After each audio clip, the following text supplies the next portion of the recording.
Hi tubers, it's me again. I just finished the painting, and the painting is of the Norwegian singer-songwriter Hanne Sørvaag. I got this commissioned by Lions Club from my home island, Karmøy, and she's also from the same island. She's a really good singer, and it's quite fun to work with the guitar and all. Anyway, I'm gonna show you a little bit how it's painted and stuff like that. You see the thick colors here. Always make the light very thick, and see how I do these things with the light, and the details actually not that detailed. They're quite diluted, but on a distance, actually looks quite good. And you see here that nail. I love that nail actually. It's from my old studio. And how it's painted. How I solve the different textures and stuff. How now the colors on the film is a little bit different than in reality.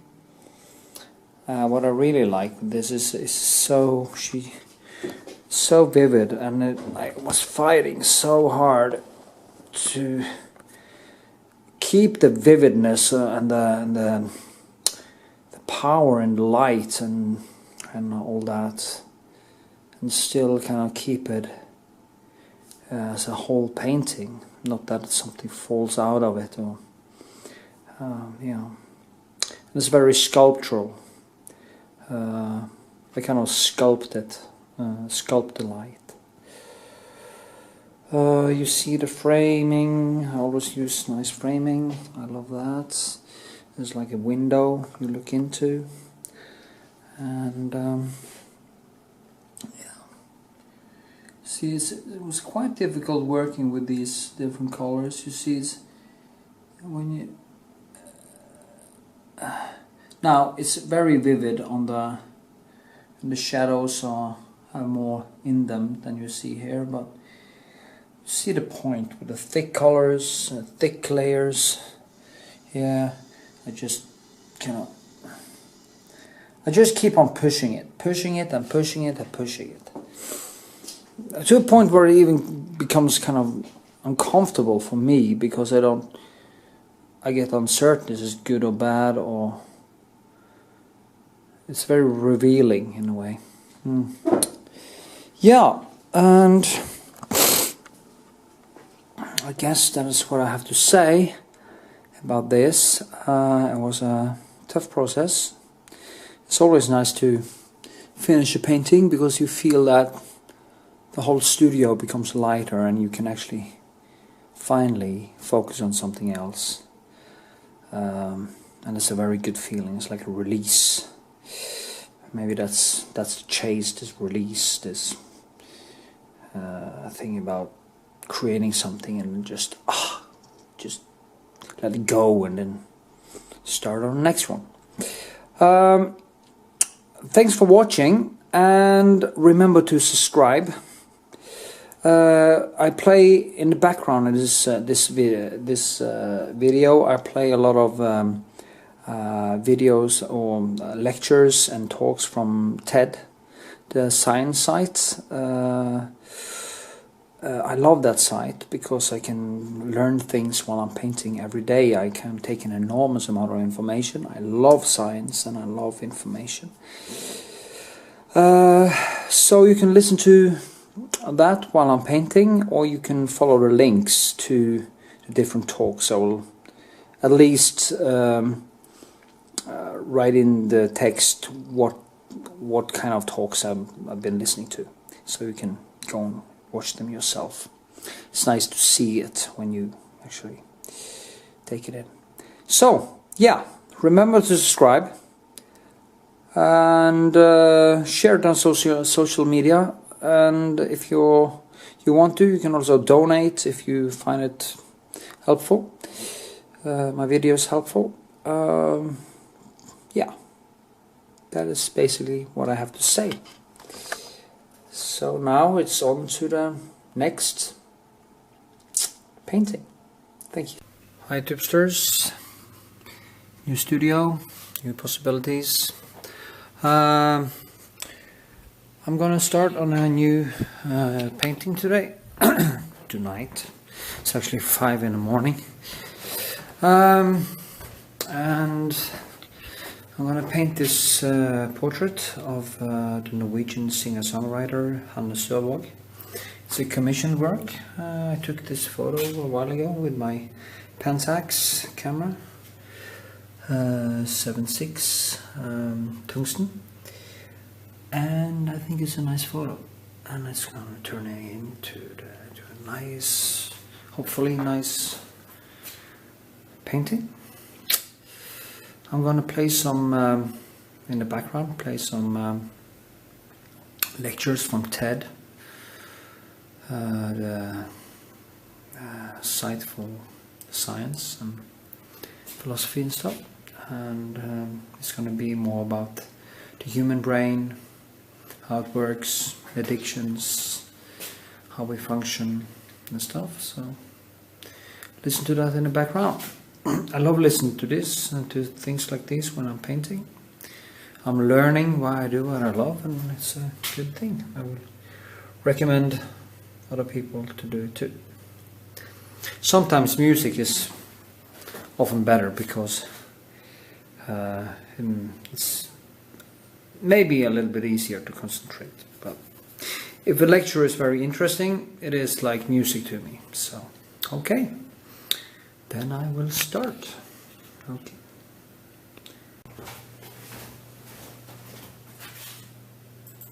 One of the problems we have in discussing consciousness scientifically is that consciousness is irreducibly subjective. And this is a point that many philosophers have made. Thomas Nagel, John Searle, David Chalmers.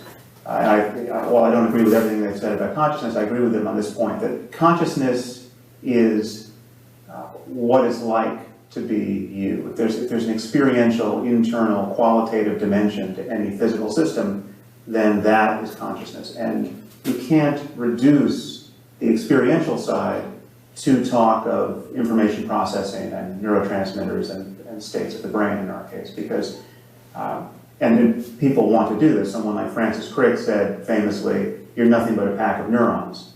And that misses the fact that half of the reality we're talking about is the qualitative experiential side. So when you're trying to study human consciousness, for instance, by looking at states of the brain, all you can do is correlate experiential changes with changes in brain states. But no matter how tight these correlations become, that never gives you license to throw out the first-person experiential side. That'd be analogous to saying that if you just flipped a coin long enough, you would realize it had only one side. And now it's true you can be committed to talking about just one side. You can say that heads being up is just a case of tails being down, but that doesn't actually reduce one side of reality to the other. And to give you a more precise example, we have very strong third-person, quote, objective measures of things like anxiety and fear at this moment. You bring someone to the lab, they say they're feeling fear, you can scan their brains with fMRI and see that their amygdala response is heightened. You can measure the sweat on their palms and see that there's an increased galvanic skin response.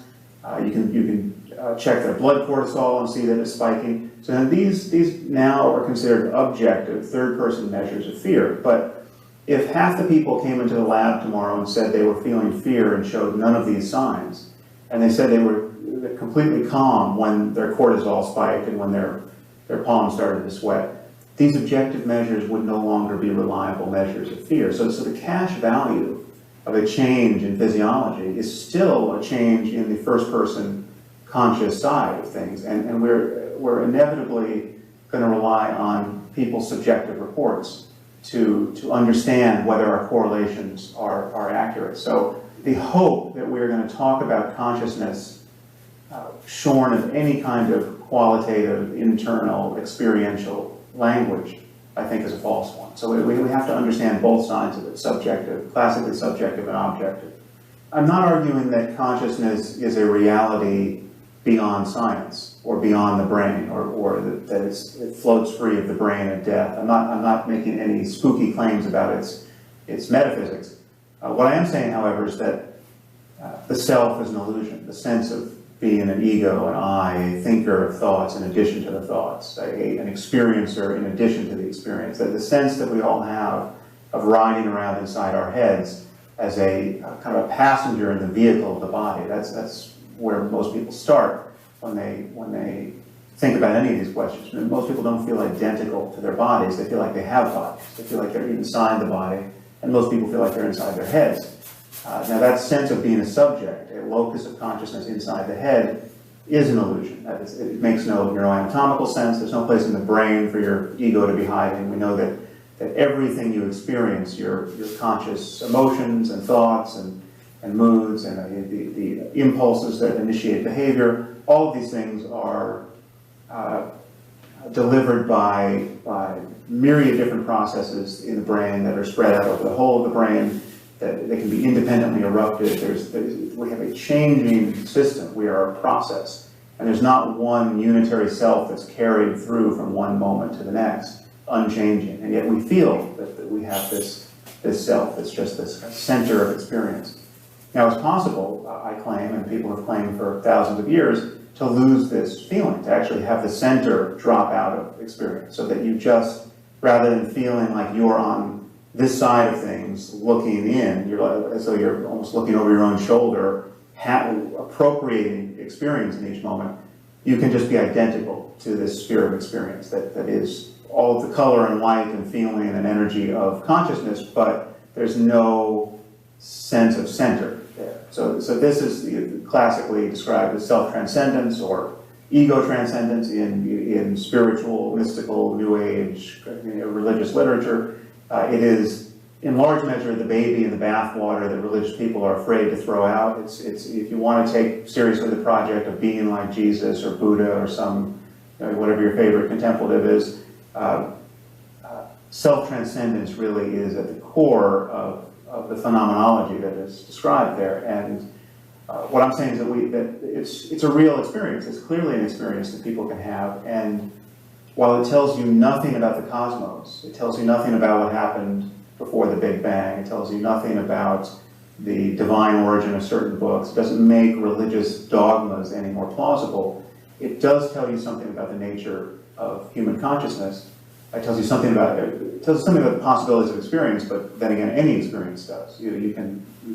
It's just people have extraordinary experiences, and the problem with religion is that people extrapolate from those experiences and make grandiose claims about the nature of the universe. But these experiences do entitle you to talk about the nature of human consciousness, and it just so happens that this experience of self-transcendence does link up with what we know about the mind through neuroscience to form a plausible connection between science and classic mysticism, classic spirituality. Because if you lose your sense of a unitary self, if you lose your sense that there's a permanent, unchanging center to consciousness, your experience of the world actually becomes more faithful to the facts. It's not a distortion of the way we think things are at the level of the brain. It's actually, it brings your experience into closer register with how we think things are.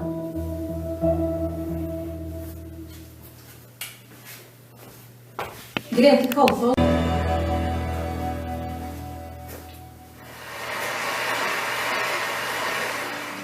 This is the human test, a test to see if you are a human. Please raise your hand if something applies to you. Are we agreed? Yes? Then let's begin. Have you ever eaten a booger long past your childhood? It's okay, it's safe here. Have you ever made a small, weird sound when you remembered something embarrassing? Have you ever purposely lowercased the first letter of a text in order to come across as sad or disappointed? okay. Have you ever ended a text with a period as a sign of aggression? Okay, period. Have you ever laughed or smiled when someone said something shitty to you, and then spent the rest of the day wondering why you reacted that way? Yes. Have you ever seemed to lose your airplane ticket 1,000 times as you walked from the check-in to the gate? Yes. Have you ever put on a pair of pants and then much later realized that there was a loose sock smooshed up against your thigh? Good. Have you ever tried to guess someone else's password so many times that it locked their account? Have you ever had a nagging feeling that one day you will be discovered as a fraud? Yes, it's safe here. Have you ever hoped that there was some ability you hadn't discovered yet, that you were just naturally great at? Have you ever broken something in real life and then found yourself looking for an undo button in real life? Have you ever misplaced your TED badge and then immediately started imagining what a 3-day Vancouver vacation might look like? Have you ever marveled at how someone you thought was so ordinary could suddenly become so beautiful? Have you ever stared at your phone smiling like an idiot while texting with someone? Have you ever subsequently texted that person the phrase, "I'm staring at the phone, smiling like an idiot"? Have you ever been tempted to and then gave in to the temptation of looking through someone else's phone? Have you ever had a conversation with yourself and then suddenly realized you're a real asshole to yourself? Has your phone ever run out of a battery in the middle of an argument, and it sort of felt like the phone was breaking up with both of you? Have you ever thought that working on an issue between you was futile because it should just be easier than this, or this is supposed to happen just naturally? Have you ever realized that very little in the long run just happens naturally? Have you ever woken up blissfully and suddenly been flooded by the awful remembrance that someone had left you? Have you ever lost the ability to imagine a future without a person that no longer was in your life? Have you ever looked back on that event with the sad smile of autumn and the realization that futures will happen regardless? Congratulations. You have now completed the test. You are all human.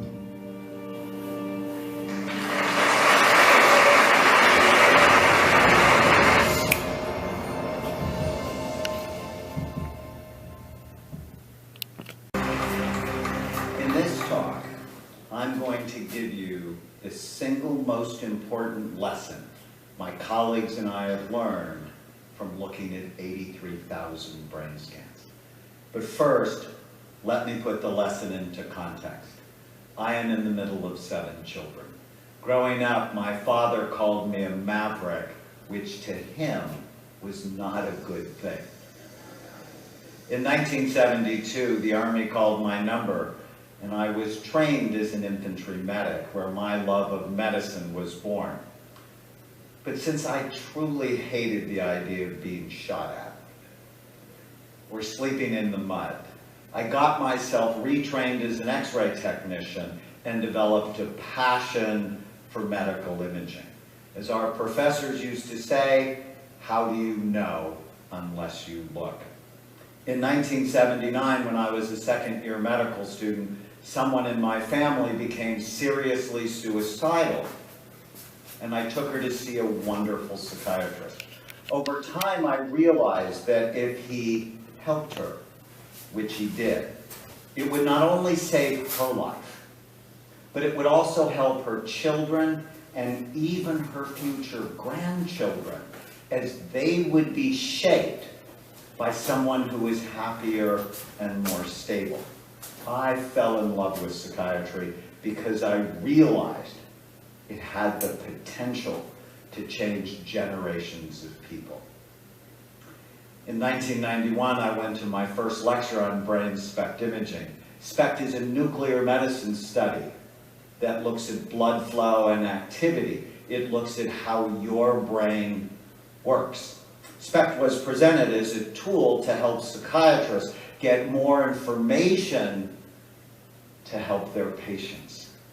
In that one lecture, my two professional loves, medical imaging and psychiatry, came together and quite honestly revolutionized my life. Over the next 22 years, my colleagues and I would build the world's largest database of brain scans related to behavior on patients from 93 countries. SPECT basically tells us three things about the brain: good activity, too little, or too much. Here is a set of healthy SPECT scans. The image on the left shows the outside surface of the brain, and a healthy scan shows full, even, symmetrical activity. The color is not important, it's the shape that matters. In the image on the right, red equals the areas of high activity, and in a healthy brain, they're typically in the back part of the brain. Here's a healthy scan compared to someone who had 2 strokes. You can see the holes of activity. Here's what Alzheimer's looks like, where the back half of the brain is deteriorating. Did you know that Alzheimer's disease actually starts in the brain 30 to 50 years before you have any symptoms? Here's a scan of traumatic brain injury. Your brain is soft and your skull is really hard. Or drug abuse. The real reason not to use drugs? They damage your brain. Obsessive compulsive disorder, where the front part of the brain typically works too hard so that people cannot turn off their thoughts. And epilepsy, where we frequently see areas of increased activity. In 1992, I went to an all-day conference on brain SPECT imaging. It was amazing and mirrored our own early experience using SPECT in psychiatry. But at that same meeting, researchers started to complain loudly that clinical psychiatrists like me should not be doing scans, that they were only for their research. Being a maverick and having clinical experience, I thought that was a really dumb idea. Without imaging, psychiatrists then, and even now, make diagnoses like they did in 1840 when Abraham Lincoln was depressed by talking to people and looking for symptom clusters. Imaging was showing us there was a better way. Did you know that psychiatrists are the only medical specialists that virtually never look at the organ they treat? Think about it. Cardiologists look, neurologists look, orthopedic doctors look, virtually every other medical specialties look, psychiatrists guess. Before imaging, I always felt like I was throwing darts in the dark at my patients and had hurt some of them, which horrified me. There is a reason that most psychiatric medications have black box warnings. Give them to the wrong person and you can precipitate a disaster. Early on, our imaging work taught us many important lessons, such as illnesses like ADHD, anxiety, depression, and addictions are not single or simple disorders in the brain. They all have multiple types. For example, here are 2 patients who have been diagnosed with major depression that had virtually the same symptoms, yet radically different brains. One had really low activity in the brain, the other one had really high activity. How would you ever know what to do for them unless you actually look. Treatment needs to be tailored to individual brains, not clusters of symptoms. Our imaging work also taught us that mild traumatic brain injury was a major cause of psychiatric illness that ruined people's lives, and virtually no one knew about it because they would see psychiatrists for things like temper problems, anxiety, depression, and insomnia, and they would never look, so they would never know. Here's a scan of a 15-year-old boy who fell down a flight of stairs at the age of 3. And even though he was unconscious for only a few minutes, there was nothing mild about the enduring effect that injury had on this boy's life. When I met him at the age of 15, he had just been kicked out of his 3rd residential treatment program for violence. He needed a brain rehabilitation program, not just more medication thrown at him in the dark or behavior therapy, which, if you think about it, is really cruel. To put him on a behavior therapy program when behavior is really an expression of the problem, it's not the problem. Researchers have found that undiagnosed brain injuries are a major cause of homelessness, drug and alcohol abuse, depression, panic attacks, ADHD, and suicide. We are in for a pending disaster with the hundreds of thousands of soldiers coming back from Iraq and Afghanistan, and virtually no one is looking at the function of their brain. As we continued our work with SPECT, the criticism grew louder, but so did the lessons. Judges and defense attorneys sought our help to understand criminal behavior. To date, we have scanned over 500 convicted felons, including 90 murderers. Our work taught us that people who do bad things often have troubled brains. That was not a surprise. But what did surprise us was that many of these brains could be rehabilitated. So here's a radical idea. What if we evaluated and treated troubled brains rather than simply warehousing them in toxic, stressful environments? In my experience, we could save tremendous amounts of money by making these people more functional, so when they left prison, they could work, support their families, and pay taxes.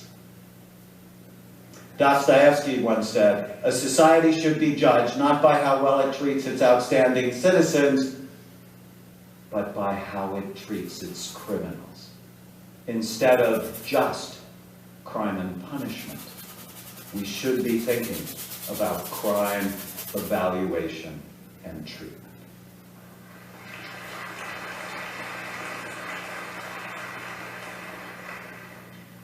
So after 22 years and 83,000 scans, the single most important lesson my colleagues and I have learned is that you can literally change people's brains. And when you do, you change their life. You are not stuck with the brain you have. You can make it better, and we can prove it. My colleagues and I performed the first and largest study on active and retired NFL players, showing high levels of damage in these players at a time when the NFL said they didn't know if playing football caused long-term brain damage. The fact was they didn't want to know. That was not a surprise. I think if you get most thoughtful 9-year-olds together and you talk about the brain is soft, about the consistency of soft butter, it's housed in a really hard skull that has many sharp bony ridges, 28 out of 30 9-year-olds would go, probably a bad idea for your life.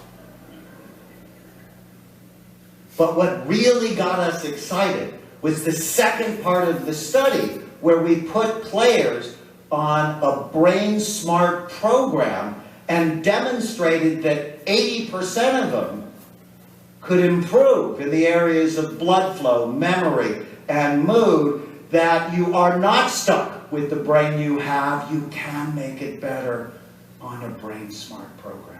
How exciting is that? I am so excited. Reversing brain damage is a very exciting new frontier, but the implications are really much wider. Here is the scan of a teenage girl who has ADHD, who was cutting herself, failing in school, and fighting with her parents. When we improved her brain, she went from D's and F's to A's and B's and was much more emotionally stable. Here's a scan of Nancy. Nancy had been diagnosed with dementia, and her doctor told her husband that he should find a home for her because within a year she would not know his name. But on an intensive brain rehabilitation program, Nancy's brain was better, as was her memory, and 4 years later, Nancy still knows her husband's name. Or my favorite story to illustrate this point is Andrew, a 9-year-old boy who attacked a little girl on the baseball field for no particular reason, and at the time was drawing pictures of himself hanging from a tree and shooting other children. Andrew was Columbine, Aurora, and Sandy Hook waiting to happen. Most psychiatrists would have medicated Andrew as they did Eric Harris and the other mass shooters before they committed their awful crimes. But SPECT imaging taught me that I had to look at his brain and not throw darts in the dark at him to understand what he needed. His SPECT scan showed a cyst the size of a golf ball occupying the space of his left temporal lobe. No amount of medication or therapy would have helped Andrew. When the cyst was removed, his behavior completely went back to normal, and he became the sweet, loving boy he always wanted to be. Now, 18 years later, Andrew, who is my nephew, owns his own home, is employed, and pays taxes. Because someone bothered to look at his brain. He has been a better son and will be a better husband, father, and grandfather. When you have the privilege of changing someone's brain, you not only change his or her life, you have the opportunity to change generations to come. I'm Dr. Daniel. Thank you.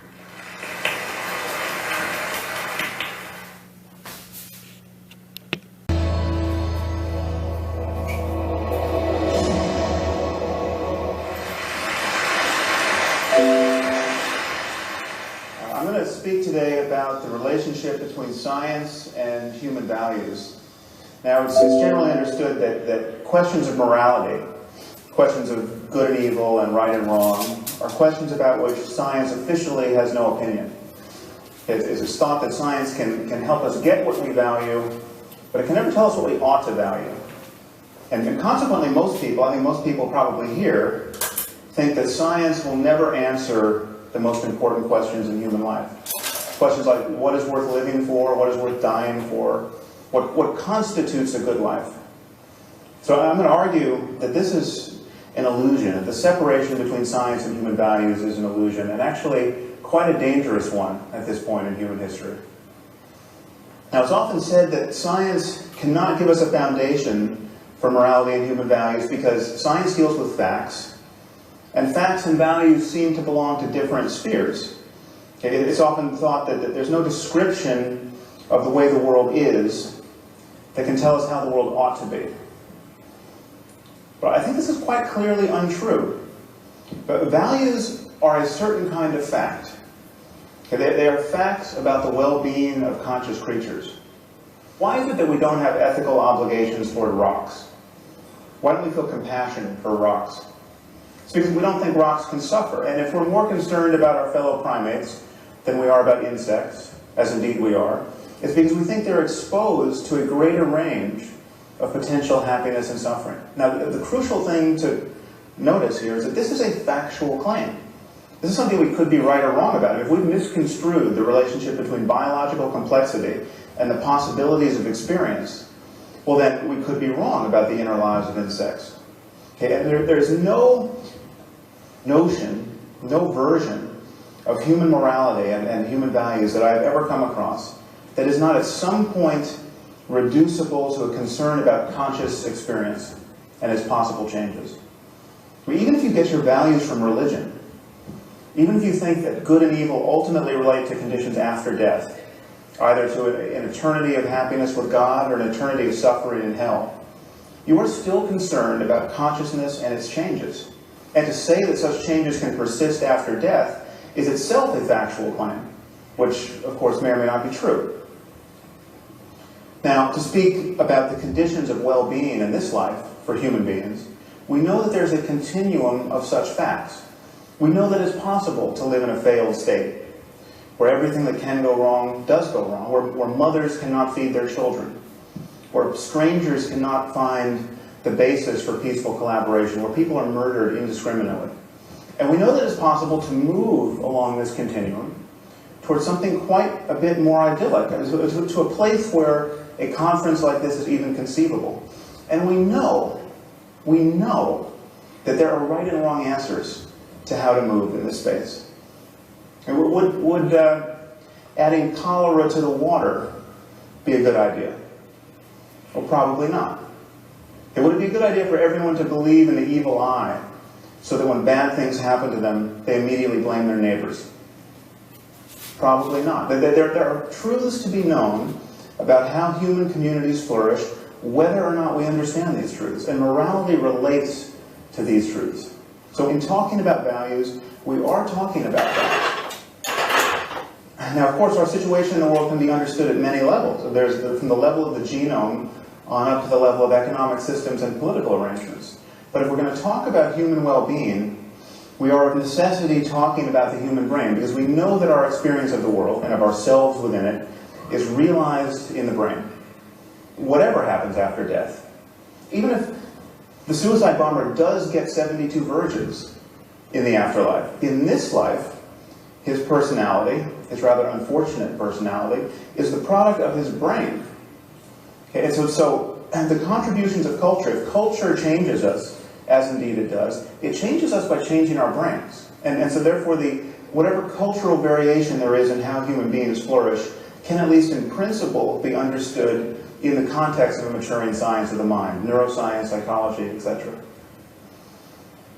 So what I'm arguing is that value is reduced to facts about the conscious experience of conscious beings, and we can therefore visualize a space of possible changes in the experience of these beings. And I think of this as a kind of moral landscape with peaks and valleys that correspond to differences in the well-being of conscious creatures, both personal and collective. And one thing to notice is that perhaps there are states of human well-being that we rarely access, that few people access, and these await our discovery. Perhaps some of these states can be appropriately called mystical or spiritual. Perhaps there are other states that we can't access because of how our minds are structured, but other minds possibly could access them. Now let me be clear about what I'm not saying. I'm not saying that science is guaranteed to map this space, or that we will have scientific answers to every conceivable moral question. I don't think, for instance, that you will one day consult a supercomputer to learn whether you should have a second child, or whether we should bomb Iran's nuclear facilities, or whether you can deduct the full cost of TED as a business expense. But if questions affect human well-being, then they do have answers, whether or not we can find them. And just admitting this, just admitting that there are right and wrong answers to the question of how humans flourish, will change the way we talk about morality, and will change our expectations of human cooperation in the future. And for instance, there are 21 states in our country where corporal punishment in the classroom is legal, where it is legal for a teacher to beat a child with a wooden board hard, raising large bruises and blisters and even breaking the skin. And hundreds of thousands of children, incidentally, are subjected to this every year. The locations of these enlightened districts, I think, will fail to surprise you. We're not talking about Connecticut. And the rationale for this behavior is explicitly religious. The creator of the universe himself has told us not to spare the rod lest we spoil the child. This is in Proverbs 13 and 20 and I believe 23. But we can ask the obvious question, okay, is it a good idea, generally speaking, to subject children to pain and violence and public humiliation as a way of encouraging healthy emotional development and good behavior? Okay. Is there any doubt that this question has an answer and that it matters? Now, many of you might worry that the notion of well-being is truly undefined and seemingly perpetually open to be reconstrued. So then how, therefore, can there be an objective notion of well-being? Well, consider by analogy the concept of physical health. The concept of physical health is undefined, as we just heard from Michael Spector. It has changed over the years. When this statue was carved, the average life expectancy was probably 30. It's now around 80 in the developed world.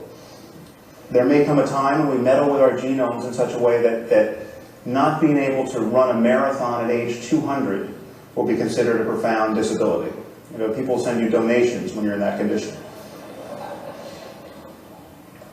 Notice that the fact that the concept of health is open, genuinely open for revision, does not make it vacuous. Okay, the distinction between a healthy person and a dead one is about as clear and consequential as any we make in science. Now, another thing to notice is there may be many peaks on the moral landscape. There may be equivalent ways to thrive. Okay, there may be equivalent ways to organize a human society so as to maximize human flourishing. Now, why wouldn't this undermine an objective morality? Well, think of how we talk about food. I would never be tempted to argue to you that there must be one right food to eat. There's clearly a range of materials that constitute healthy food. But there's nevertheless a clear distinction between food and poison. Okay, the fact that there are many right answers to the question, what is food, does not tempt us to say that there are no truths to be known about human nutrition. Now, many people worry that a universal morality would require moral precepts that admit of no exceptions. So, for instance, if it's really wrong to lie, it must always be wrong to lie.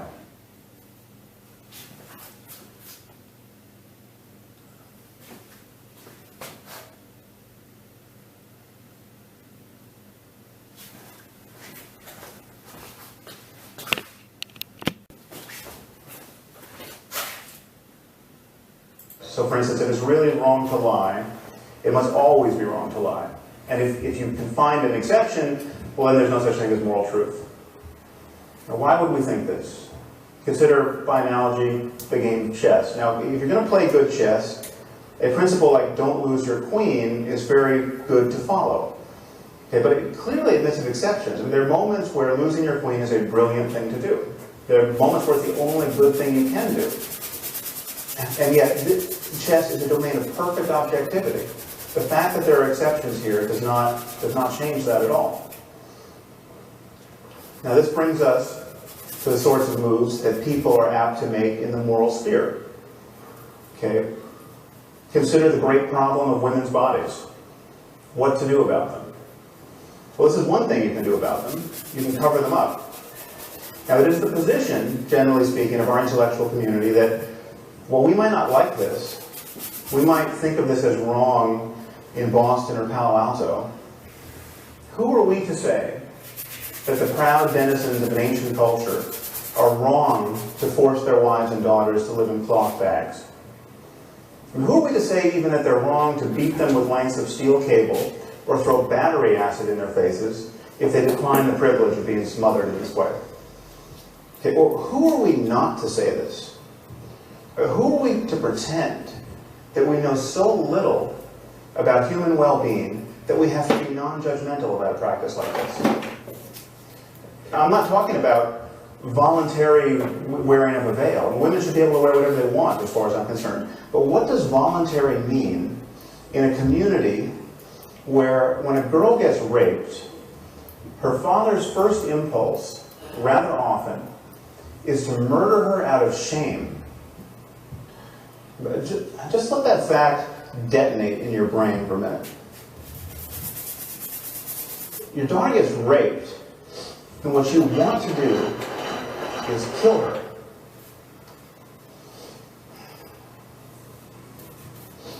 What are the chances that represents a peak of human flourishing?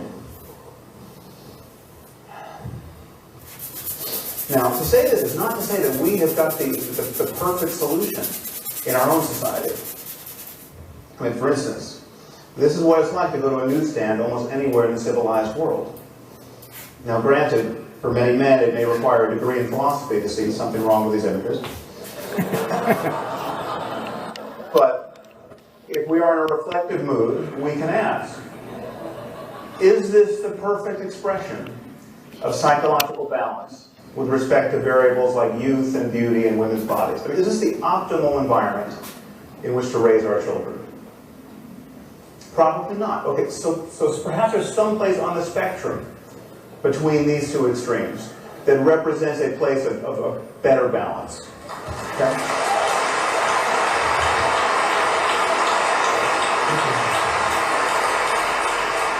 But perhaps there are many such places. I mean, again, given other changes in human culture, there may be many peaks on the moral landscape. But the thing to notice is that there'll be many more ways not to be on a peak.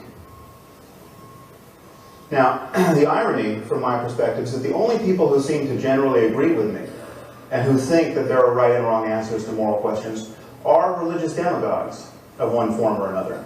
And of course, they think they have right answers to moral questions because they got these answers from a voice in a whirlwind. Okay, not because they made an intelligent analysis of the causes and conditions of human and animal well-being.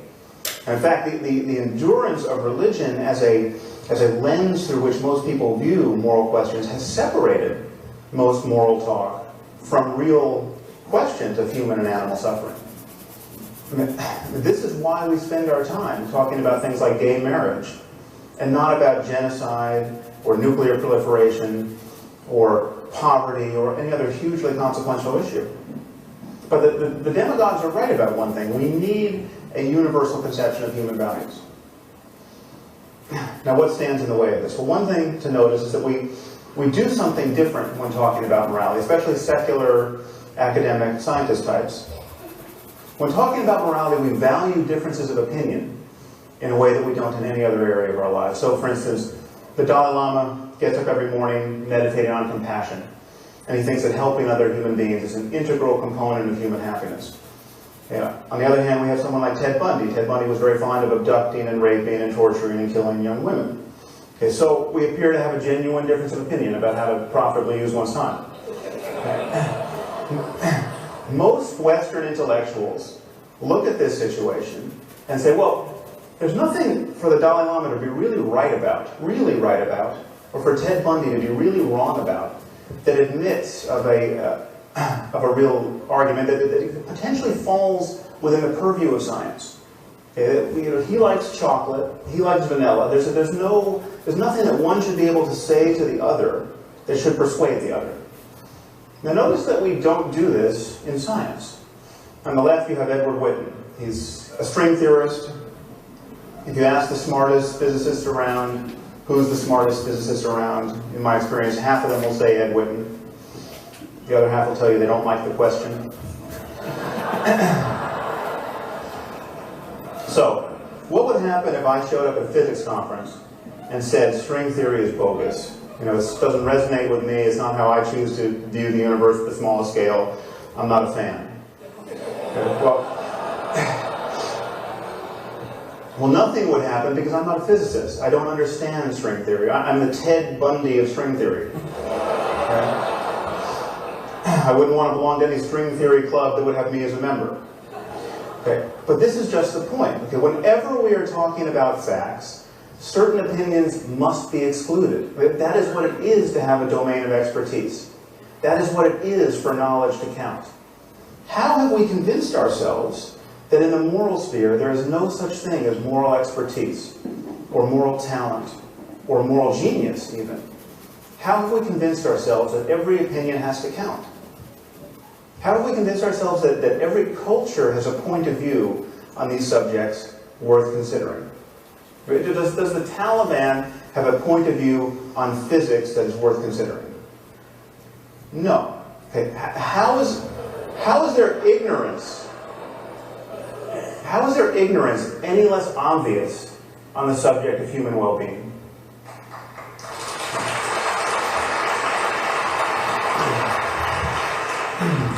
So this, I think, is what the world needs now. It needs people like ourselves to admit that there are right and wrong answers to questions of human flourishing. And morality relates to that domain of facts. It is possible for individuals, and even for whole cultures, to care about the wrong things. Which is to say, it's possible for them to have beliefs and desires that reliably lead to needless human suffering. Just admitting this will transform our discourse about morality. Okay, we live in a world in which the boundaries between nations mean less and less, and they will one day mean nothing. We live in a world filled with destructive technology, and this technology cannot be uninvented. It will always be easier to break things than to fix them. Okay, it seems to me, therefore, patently obvious that we can no more respect and tolerate vast differences in notions of human well-being than we can respect or tolerate vast differences in the notions about how disease spreads, or in the safety standards of buildings and airplanes. We simply must converge on the answers we give to the most important questions in human life. And to do that, we have to admit that these questions have answers. Thank you very much.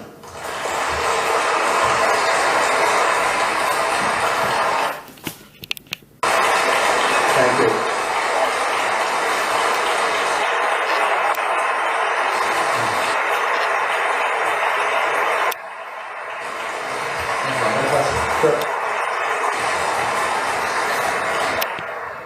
So, some combustible material there. Yep. Whether in this audience or people elsewhere in the world hearing some of this, they will be doing the screaming with rage thing after as well, some of them. Language seems to be really important here. When you talk about the veil, you're talking about women dressed in cloth bags. You know, I've lived in the Muslim world, spoken with a lot of Muslim women, and some of them would say something else. They would say, no, you know, this is a celebration of female specialness. It helps build that, and it's an expression, it's a result of the fact that, and this is arguably a sophisticated psychological view, that male lust is not to be trusted. Right. I mean, can you engage in a conversation with that kind of woman without seeing kind of cultural imperialist?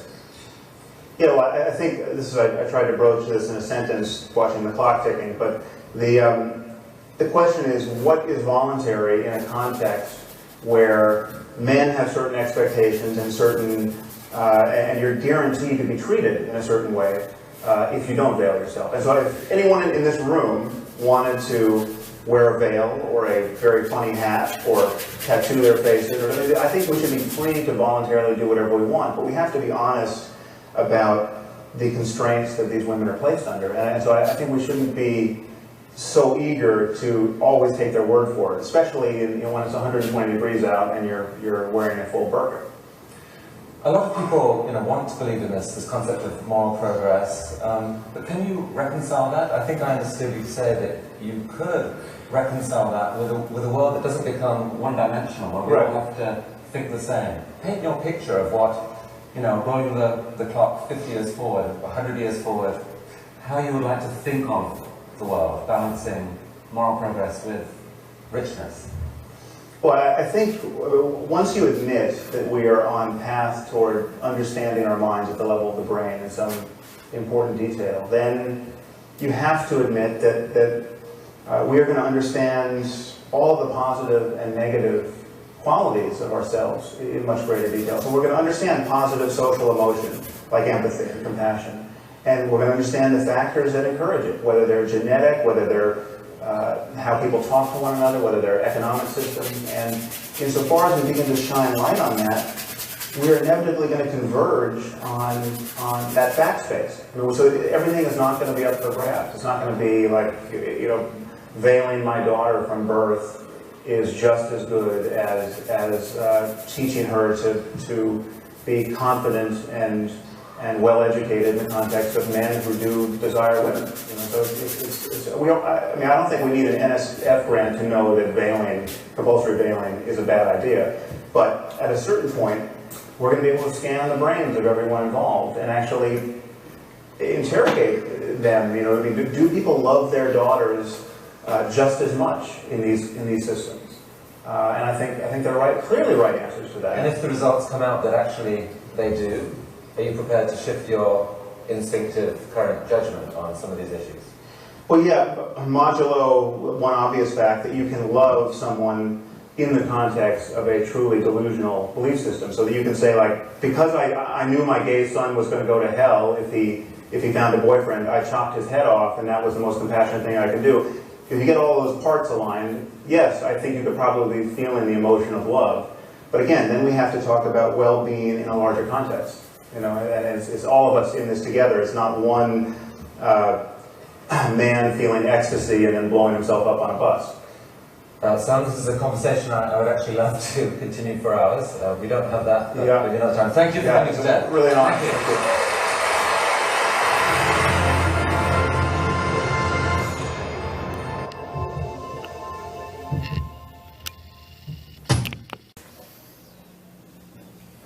As a parenting coach, I get to talk to a lot of troubled teenagers. About 6 years ago, I had a really interesting conversation with a 16-year-old girl. It was on the phone. This is me with the phone, by the way. And it was a coaching session. It was on a Monday. So I said, "Hi, sweetie, how you doing?" And she says, "Oh, I'm doing okay." I said, "That's good. How was your weekend?"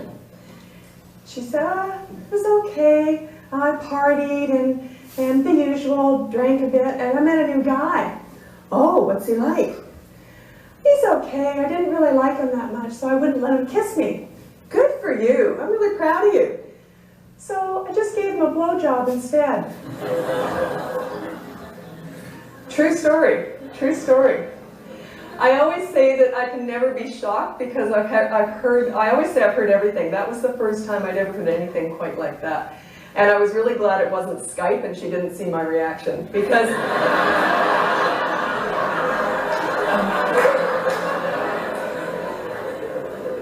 it's really good when you work from home. You don't care what you look like. So I don't like it when a client says, "Can we do a video Skype?" Oh, no, geez. Anyway, okay, now this young girl was right at the start of the hookup culture. And it progressed, it got worse and worse. And shortly after I talked to her, now I thought maybe she was just a one-off, but shortly after talking to her, I talked to a 14-year-old boy. And he said he was at a party, and they were drinking, and there was all these kids there, and he had shared his drink with this girl. And he said, and afterwards, she wouldn't give me a blowjob. So now I had experience with this now, so I said, "Oh, what a bitch."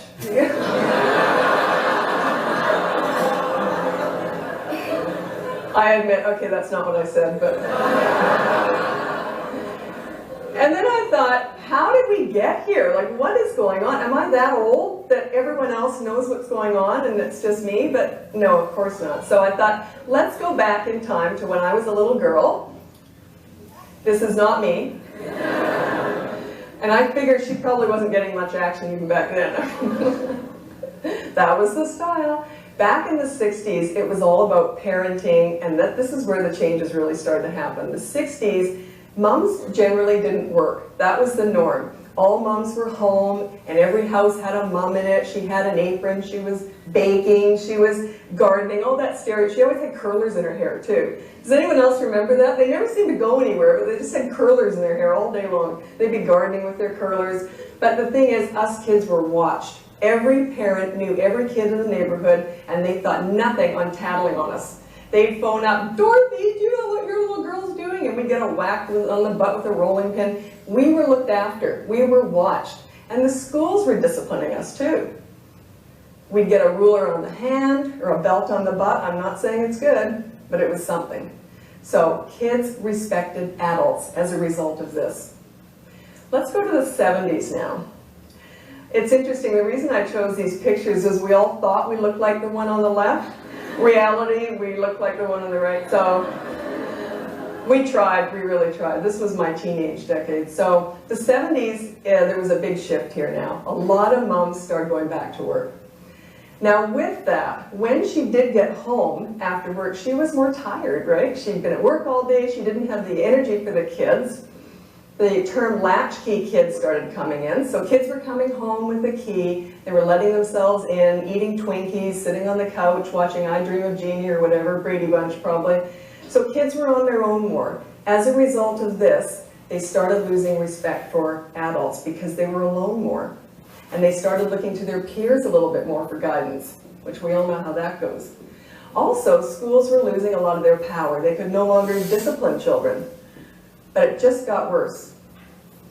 Well, not necessarily that. But in the 80s, pretty much the norm was all moms went back to work. And because of this, kids were getting more wild and less respectful of adults. The school's hands were tied at this point. There was all this new wave of parenting books coming out about being friends with your kids and, oh, don't say no to your children, that hurts their self-esteem. Could you imagine my parents saying that? Oh, I don't want to say no, do whatever you want. It just started to really shift. You're a good girl, even though you just kicked the cat across the room. You know, it's ridiculous, but this became the norm. So be friends with your kids. Now the schools, of course, are losing more and more power. Not only that, they are being asked to do more parenting. So they had to start teaching kids about nutrition, about manners, even hygiene, and sex. I thought that was appropriate, the hair gel she used, but I love that movie. So now the 90s are more of the 80s, but the big thing that really started to come in was computers. But back then they were big clunky things. Usually they were in a communal area where everyone could use them, and a lot of the gaming consoles came in. So what was happening here, parenting is going really downhill. They're not providing their children with leadership. Then the computers are starting to take over. If you don't provide your children with leadership, of course they're going to turn somewhere else. And they were going towards all these gaming things. The games that were on there were violent, so it just started from there. Now here's, you look at a 12-year-old girl these days, and that's pretty much what she looks like. It's like you can't even, I feel sorry for men who are looking at women. I saw a guy the other day checking out this girl, and I said to him, she's about 13 years old. And he went, no way, she's like 25. I said, no, she's like 13. I just saw her in school the other day. And so he's like running, after that. But the big difference with this, now we've got the internet, and I remember when my kids were younger, I used to go to these school meetings at night where they'd say, here's how you block your kids from seeing all this horrible stuff on the internet. I was up the back laughing. I thought, are we ever going to be able to outsmart young people when it came to technology? Like, what are we thinking? I was the only one that wasn't going, oh yes, yeah. I was up the back going, this is useless, useless. They're always going to be smarter than us because to them it isn't technology, it's just like buttering toast. It's every day to them. But the big change was about 6 years ago when I talked to this girl. It coincided. It came with the smartphones. All of a sudden, they had mobile technology. They were on the internet for everything. That's where they went because they weren't going to their parents. So where are they going to go? They weren't going to the schools. They didn't trust adults. They didn't respect us. Oh, sorry about that really silly slide. I don't know what I was thinking. It was late when I did that. What am I, like grade 4 or something? Anyway, so what do all these decades have in common? Every single one of them, and probably before that too, is none of the parents were really talking to their kids about sex. None of them were. It was, you get the odd family who would do that, but overall it just wasn't discussed in families. I used to say to families, when my kids were growing up, how do you talk to your kids about sex? Oh, I don't do that. Oh, it's just awkward. They go to school and learn that. Oh, it's just so awkward. So they don't seem to do that. Now because I am a parenting coach, I talk to a lot of families. None of them are talking to their kids about sex. They say, oh no, they had a guy talking about sex at their school the other day. Well, anyway, if they miss that day, they're going to miss that talk, and they've only got so much information they can pack into 2 hours. They do a very good job. I'm not putting them down, but they always have that. We all know what that is. They have a banana, and they're showing how you put the condom on the banana, you know, and then everyone laughs and gets awkward, and there's a lot of stuff that's missed, okay? So where are they going for information on sex? They're not talking to their parents. The sex speakers that come into schools are giving them minimal. Of course they're going to pornography. Every single parent that I've talked to of a teenager, I'll say, are they looking at porn? And every single parent says, I don't think so. No, I don't think so. And unfortunately, when I'm talking to their kids, it's all confidential. So I can't tell them, but, and here again, I'm glad it's not on video, because I'm going, you know, they told me that's all they do. They're up all night watching porn. This is what they're doing. The interesting thing that's happening, though, is that younger and younger children are doing this because they have older siblings who are doing this and watching porn. It's mobile. An older sibling will put down a phone and not have it locked, and there'll be like some porn thing on there. An 8-year-old will come along and go, woo, what's this? And then they don't have anyone to talk to because they know that's bad. They can't talk to mom and dad because no one does that, right? So they really are learning from pornography. How do I know they're watching porn? They tell me all the time. I'll even ask 8-year-olds, I say, what do you look at on the internet? And sometimes they'll tell me they've been watching, they call it sexy stuff. I don't think it's sexy. Okay, so they tell me they're watching porn. Now, what's interesting about this is when younger children see it, they haven't got a clue what they're looking at. And they think, and this is true, they think that's what mommy and daddy do. They think that that's exactly what mommy and daddy are doing. So there could be threesomes or orgies, or they've got this in their head, that that is what's happening. Okay, now, you know where I'm going with this, right? I would say the age group that is bald are probably anywhere from right now, and it changes all the time. I'm trying to keep up with all this stuff, but they really are giving me a run for my money here. They are about 13 to 17, 18, 19. They're pretty much all bald. Now, not necessarily sexually active. I'll tell you a funny story. It's not a funny story, it's actually quite sad, but there's a little bit of humor in it. These parents hired me and they said, our poor boy is like suicidal, and you know, and I specialize in crisis, so I said, okay, well, what's, you know, I need to talk to him, give me his Facebook page, blah, blah, blah. I organized a session with him. So I'm talking to him and I said, well, what happened, sweetie? I said, what's going on? You know, and he says, I'm getting bullied at school. And I said, oh, I said, you know, that's terrible. Tell me what's going on. You know, take me through a day. And he says, well, it all started when he started in this new private boys' school. Very nice area. And they were in the locker room, or the change room, and they were getting changed, and everyone was bald except him.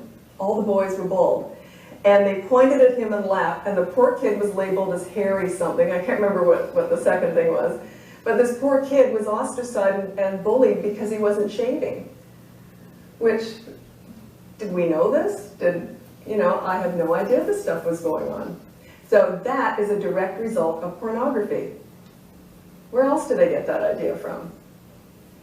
Not the sex talker at school, not mom and dad, that's pornography. Okay, this is where it gets a little bit awkward for me because I'm a little bit uncomfortable sharing this stuff. This is the least of the example of the least disgusting party game that is very common.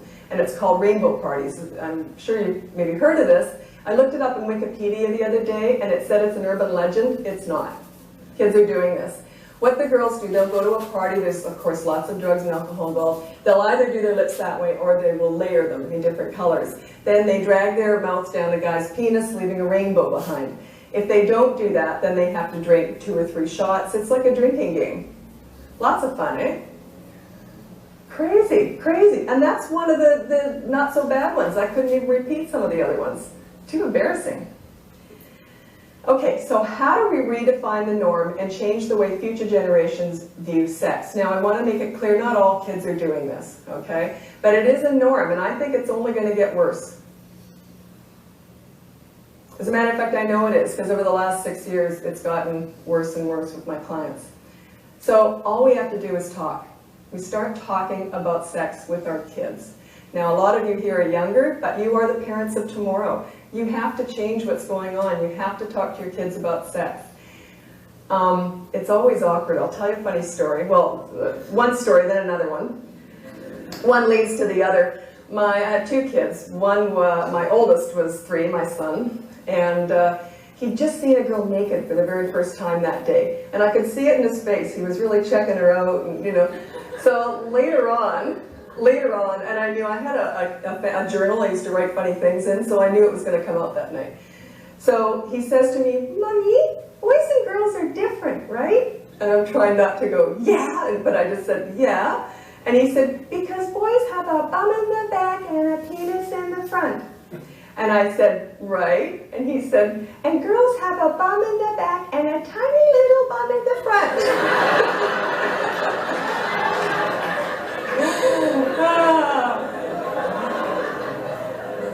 It's true, really.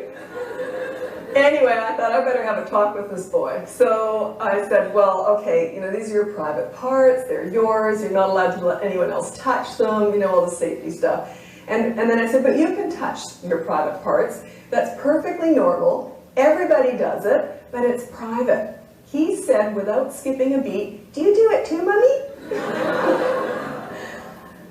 I said, "Want to bake some cookies?"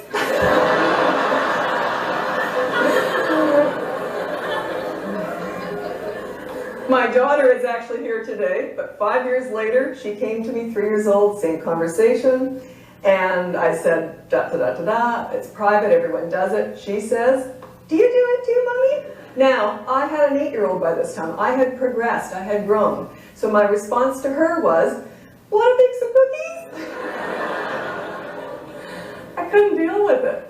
But my point with that is it's always going to be awkward and embarrassing. I'm not one of those people, even when I'm talking to teenagers, I don't think it should be blasé. I still think sex is, there's an element, if it's awkward to talk about it. It just is. It's just natural to feel that way. So when you are talking to kids, though, it's a little bit, there's a couple of rules that I tell my clients. And I say, when you're talking to kids, it's age appropriate. So a 3-year-old doesn't need to know the same things as a 13-year-old. And you just say to them, "We'll discuss it when you're older, that's it, and then go bake some cookies," whatever. But also, you don't discuss your sex life. Your 3-year-old does not need to know what Mommy and Daddy are doing rolling around in the hay. It's just not necessary. They will ask questions, though. It's not appropriate. So in order to change the norm, I think we have to learn how to talk about it. And if you have to bake cookies, racks and racks of cookies, then do so. But don't let that stop you from discussing these things with your children. Thank you very much.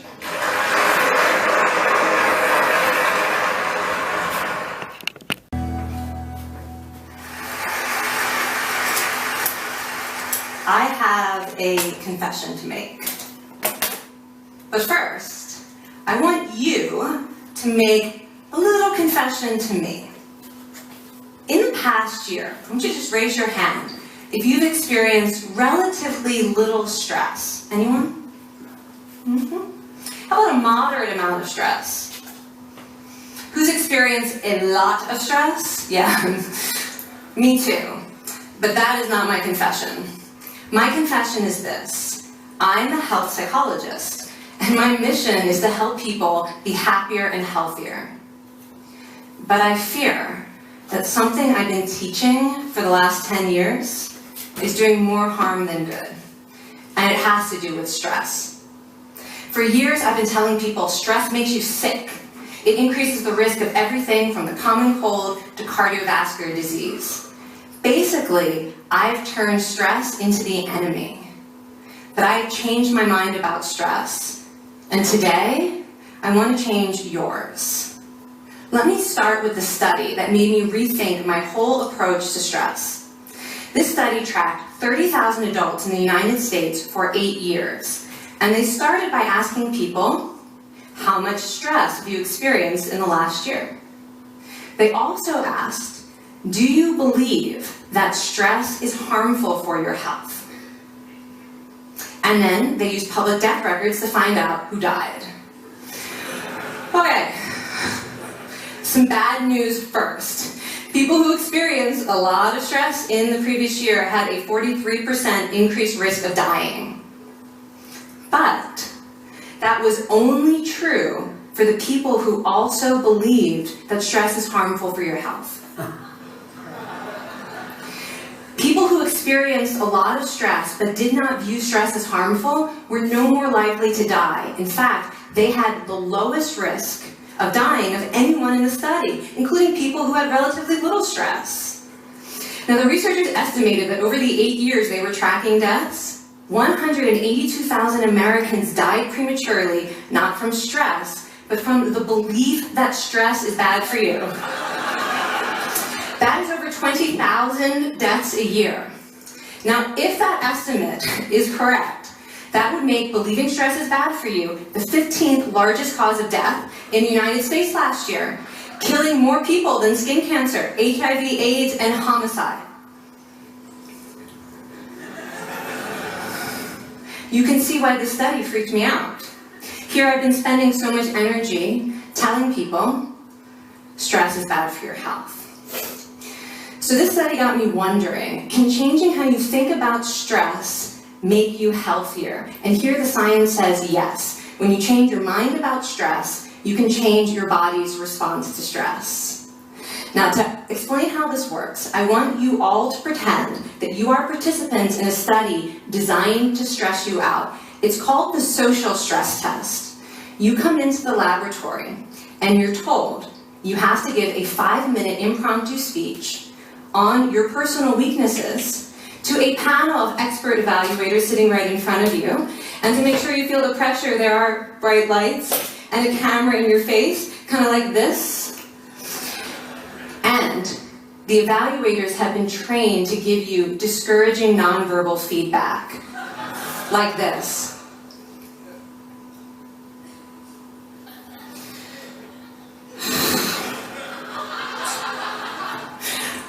Now that you're sufficiently demoralized, time for part 2, a math test. And, unbeknownst to you, the experimenter has been trained to harass you during it. Now, we're going to all do this together. It's going to be fun. For me. Okay. I want you all to count backwards from 996 in increments of 7. You're going to do this out loud as fast as you can, starting with 996. Go. Go faster. Faster, please. You're going too slow. Stop, stop, stop, stop. That guy made a mistake. We're going to have to start all over again. You're not very good at this, are you? Okay, so you get the idea. Now, if you were actually in this study, you'd probably be a little stressed out. Your heart might be pounding. You might be breathing faster, maybe breaking out into a sweat. And normally we interpret these physical changes as anxiety or signs that we aren't coping very well with the pressure. But what if you viewed them instead as signs that your body was energized, was preparing you to meet this challenge? Now that is exactly what participants were told in a study conducted at Harvard University. Before they went through the social stress test, they were taught to rethink their stress response as helpful. That pounding heart is preparing you for action. If you're breathing faster, it's no problem. It's getting more oxygen to your brain. And participants who learned to view the stress response as helpful for their performance, well, they were less stressed out, less anxious, more confident. But the most fascinating finding to me was how their physical stress response changed. Now, in a typical stress response, your heart rate goes up and your blood vessels constrict like this. And this is one of the reasons that chronic stress is sometimes associated with cardiovascular disease. It's not really healthy to be in this state all the time. But in the study, when participants viewed their stress response as helpful, their blood vessels stayed relaxed like this. Their heart was still pounding, but this is a much healthier cardiovascular profile.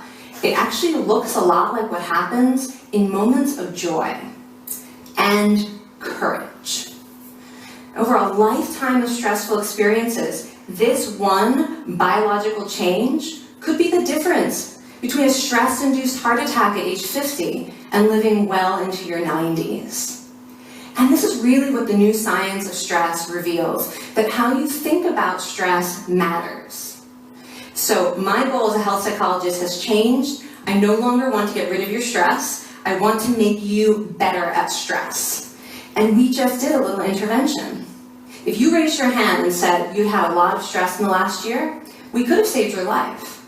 Because hopefully the next time your heart is pounding from stress, you're going to remember this talk, and you're going to think to yourself, this is my body helping me rise to this challenge. And when you view stress in that way, your body believes you, and your stress response becomes healthier. Now, I said I had over a decade of demonizing stress to redeem myself from. So we are going to do one more intervention. I want to tell you about one of the most underappreciated aspects of the stress response. And the idea is this: stress makes you social. To understand this side of stress, we need to talk about a hormone, oxytocin. And I know oxytocin has already gotten as much hype as a hormone can get. It even has its own cute nickname, the cuddle hormone, because it's released when you hug someone. But this is a very small part of what oxytocin is involved in. Oxytocin is a neurohormone. It fine-tunes your brain's social instincts.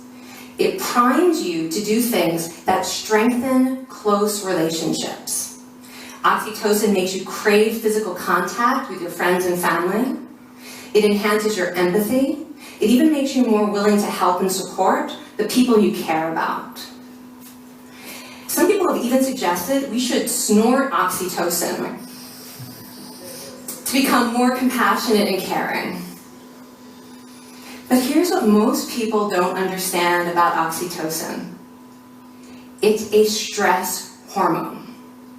Your pituitary gland pumps this stuff out as part of the stress response. It's as much a part of your stress response as the adrenaline that makes your heart pound. And when oxytocin is released in the stress response, it is motivating you to seek support. Your biological stress response is nudging you to tell someone how you feel instead of bottling it up. Your stress response wants to make sure you notice when someone else in your life is struggling so that you can support each other. When life is difficult, your stress response wants you to be surrounded by people who care about you. Okay, so how is knowing this side of stress going to make you healthier? Well, oxytocin doesn't only act on your brain, it also acts on your body. And one of its main roles in your body is to protect your cardiovascular system from the effects of stress. It's a natural anti-inflammatory. It also helps your blood vessels stay relaxed during stress. But my favorite effect on the body is actually on the heart. Your heart has receptors for this hormone. And oxytocin helps heart cells regenerate and heal from any stress-induced damage. This stress hormone strengthens your heart. And the cool thing is that all of these physical benefits of oxytocin are enhanced by social contact and social support. So when you reach out to others under stress, either to seek support or to help someone else, you release more of this hormone, your stress response becomes healthier, and you actually recover faster from stress. I find this amazing that your stress response has a built-in mechanism for stress resilience. And that mechanism is human connection. I want to finish by telling you about one more study. And listen up, because this study could also save a life. This study tracked about 1,000 adults in the United States, and they ranged in age from 34 to 93. And they started the study by asking, how much stress have you experienced in the last year?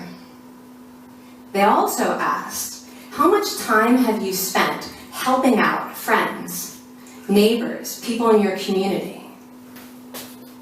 And then they used public records for the next 5 years to find out who died. Okay, so the bad news first. For every major stressful life experience, like financial difficulties or family crisis, that increased the risk of dying by 30%. But, and I hope you are expecting a but by now, but that wasn't true for everyone. People who spent time caring for others showed absolutely no stress-related increase in dying, 0. Caring created resilience. And so we see once again that the harmful effects of stress on your health are not inevitable. How you think and how you act can transform your experience of stress. When you choose to view your stress response as helpful, you create the biology of courage. And when you choose to connect with others under stress, you can create resilience.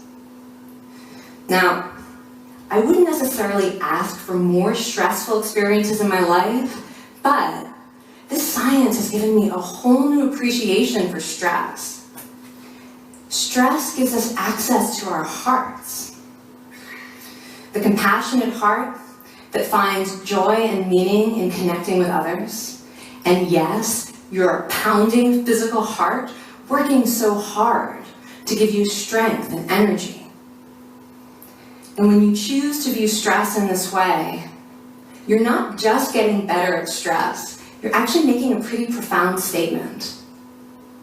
You're saying that you can trust yourself to handle life's challenges. And you're remembering that you don't have to face them alone. Thank you. Thank you.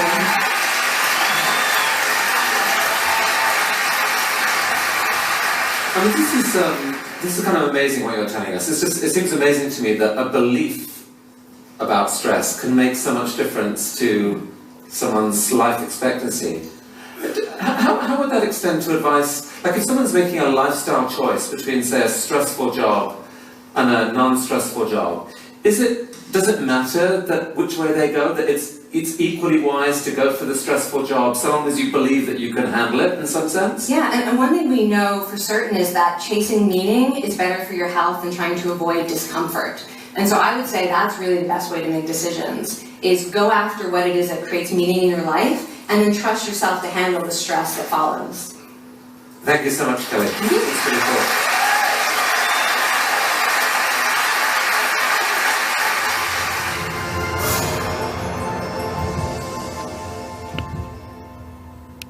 So I'll start with this. A couple years ago, an event planner called me because I was going to do a speaking event, and she called and she said, I'm really struggling with how to write about you on a little flyer. And I thought, well, what's the struggle? And she said, well, I saw you speak, and I'm going to call you a researcher, I think, but I'm afraid if I call you a researcher, no one will come because they'll think you're boring and irrelevant. And I was like, okay. And she said, but the thing I liked about your talk is, you're a storyteller, so I think what I'll do is just call you a storyteller.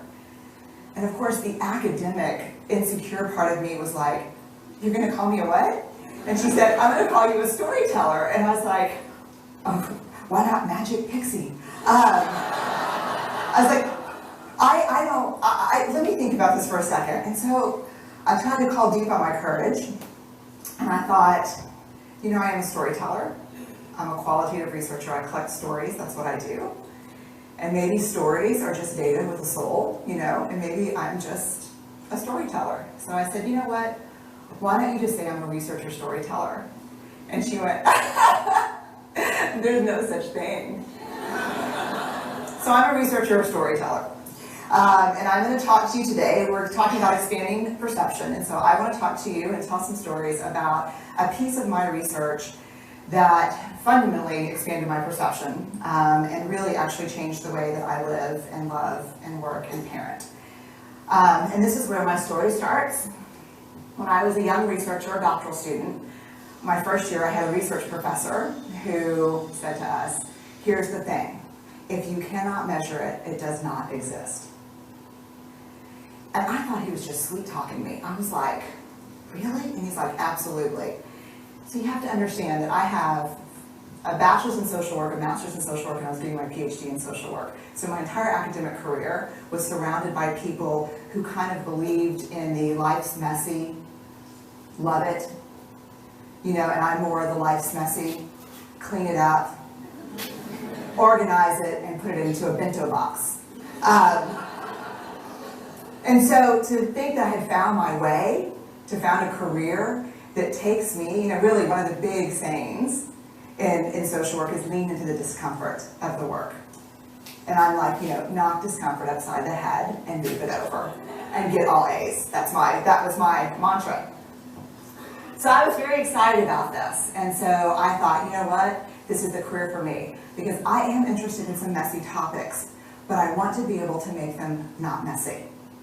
I want to understand them. I want to hack into these things that I know are important and lay the code out for everyone to see. So where I started was with connection, because by the time you're a social worker for 10 years, what you realize is that connection is why we're here. It's what gives purpose and meaning to our lives. This is what it's all about. It doesn't matter whether you talk to people who work in social justice and mental health and abuse and neglect. What we know is that connection, the ability to feel connected, is neurobiologically, that's how we're wired, it's why we're here. So I thought, you know what, I'm going to start with connection. Well, you know that situation where you get an evaluation from your boss, and she tells you 37 things that you do really awesome and one thing that you kind of, an opportunity for growth. And all you can think about is that opportunity for growth, right? Well, apparently this is the way my work went as well, because when you ask people about love, they tell you about heartbreak. When you ask people about belonging, they'll tell you their most excruciating experiences of being excluded. And when you ask people about connection, the stories they told me were about disconnection. So very quickly, really about 6 weeks into this research, I ran into this unnamed thing that absolutely unraveled connection in a way that I didn't understand or had never seen. And so I pulled back out of the research and thought, I need to figure out what this is. And it turned out to be shame. And shame is really easily understood as the fear of disconnection. Is there something about me that if other people know it or see it, that I won't be worthy of connection? The things I can tell you about it, it's universal. We all have it. The only people who don't experience shame have no capacity for human empathy or connection. No one wants to talk about it, and the less you talk about it, the more you have it. What underpinned this shame, this I'm not good enough, which we all know that feeling, I'm not blank enough, I'm not thin enough, rich enough, beautiful enough, smart enough, promoted enough. The thing that underpinned this was excruciating vulnerability. This idea of, in order for connection to happen, we have to allow ourselves to be seen, really seen. And you know how I feel about vulnerability. I hate vulnerability. And so I thought, this is my chance to beat it back with my measuring stick. I'm going in, I'm going to figure this stuff out, I'm going to spend a year, I'm going to totally deconstruct shame, I'm going to understand how vulnerability works, and I'm going to outsmart it. So I was ready, and I was really excited. As you know, it's not going to turn out well. You know this. So I could tell you a lot about shame, but I'd have to borrow everyone else's time. But here's what I can tell you that it boils down to. And this may be one of the most important things that I've ever learned in the decade of doing this research. My 1 year has turned into 6 years, thousands of stories, hundreds of long interviews, focus groups. At one point, people were sending me journal pages and sending me their stories, thousands of pieces of data, and 6 years. And I kind of got a handle on it. I kind of understood this is what shame is, this is how it works. I wrote a book, I published a theory, but something was not okay. And what it was is that if I roughly took the people I interviewed and divided them into people who really have a sense of worthiness, that's what this comes down to, a sense of worthiness. They have a strong sense of love and belonging. And folks who struggle for it, and folks who are always wondering if they're good enough. There was only one variable that separated the people who have a strong sense of love and belonging and the people who really struggle for it, and that was the people who have a strong sense of love and belonging believe they're worthy of love and belonging. That's it. They believe they're worthy. And to me, the hard part of the one thing that keeps us out of connection is our fear that we're not worthy of connection. was something that personally and professionally I felt like I needed to understand better.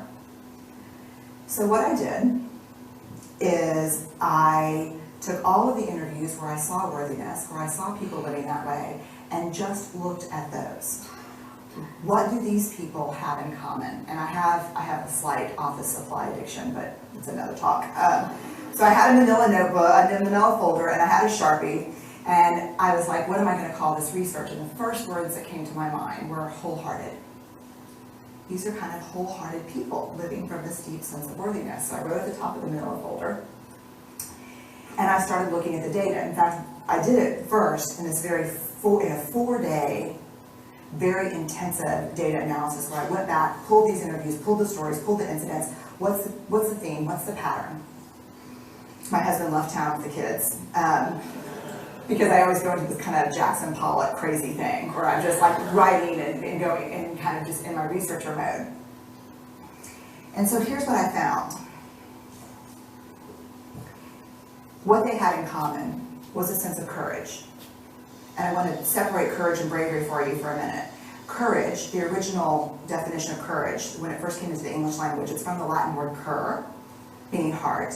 And the original definition was to tell the story of who you are with your whole heart. And so these folks had, very simply, the courage to be imperfect.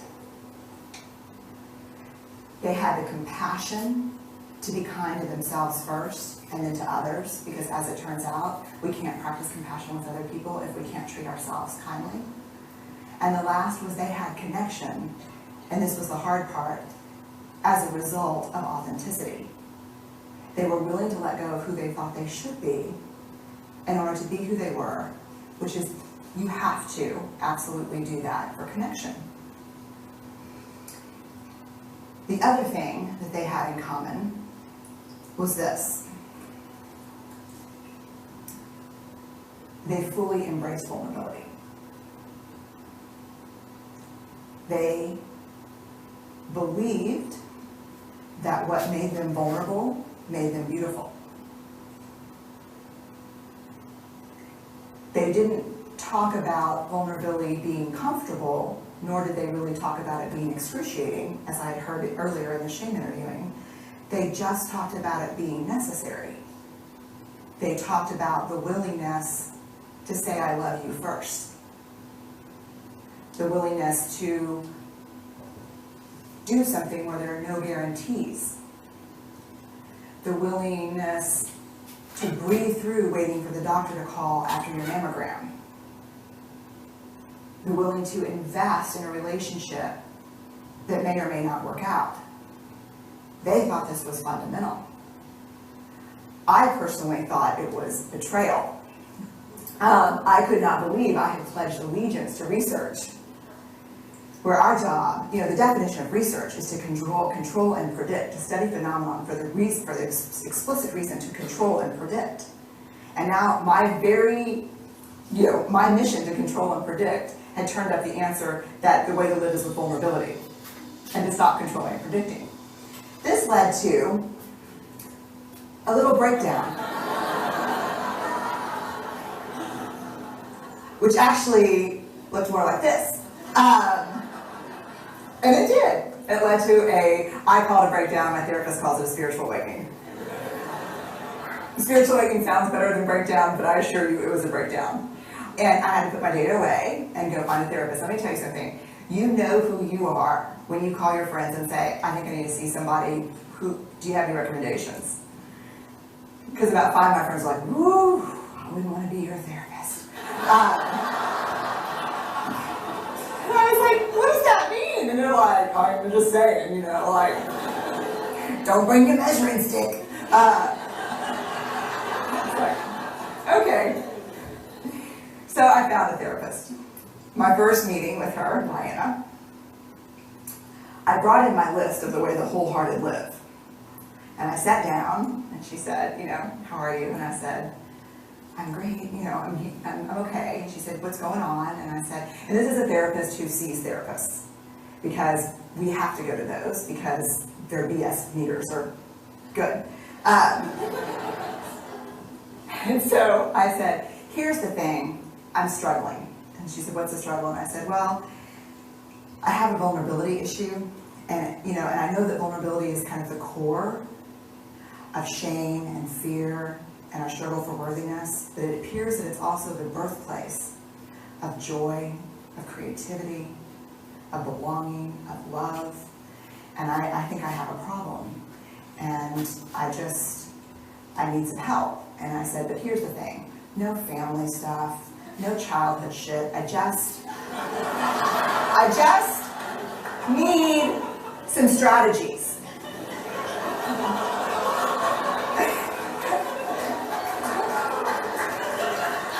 Thank you. So she goes like this. And then I said, it's bad, right? She said, it's neither good nor bad. It just is what it is.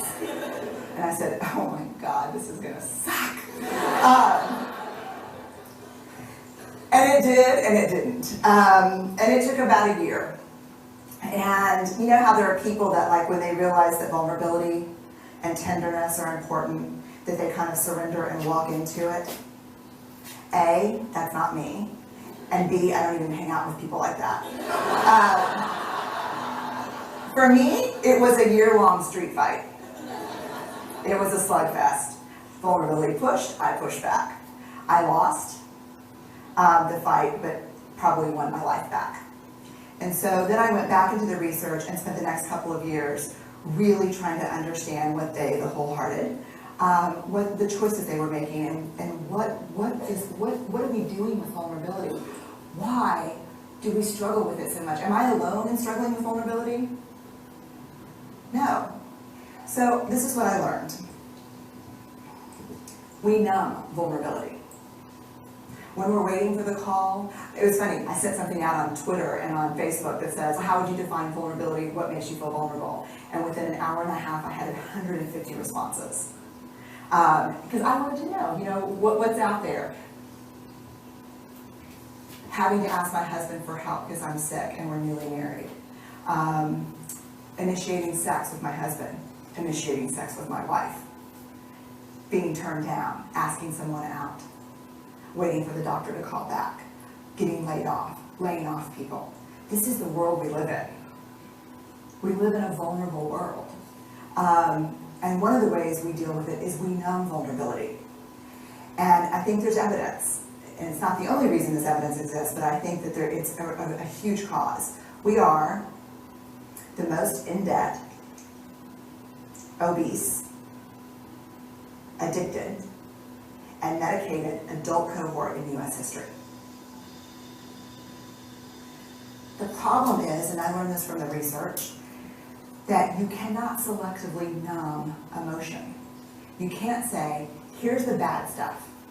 Here's vulnerability, here's grief, here's shame, here's fear, here's disappointment. I don't want to feel these.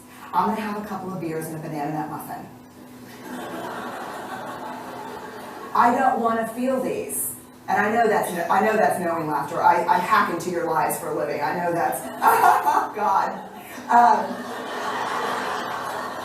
You can't numb those hard feelings without numbing the other affects or emotions. You cannot selectively numb. So when we numb those, we numb joy. We numb gratitude. We numb happiness. And then we are miserable and we are looking for purpose and meaning. And then we feel vulnerable, so then we have a couple of beers and a banana nut muffin. And it becomes this dangerous cycle. One of the things that I think that we need to think about is why and how we numb. And it doesn't just have to be addiction. The other thing we do is we make everything that's uncertain certain. Religion has gone from a belief in faith and mystery to certainty.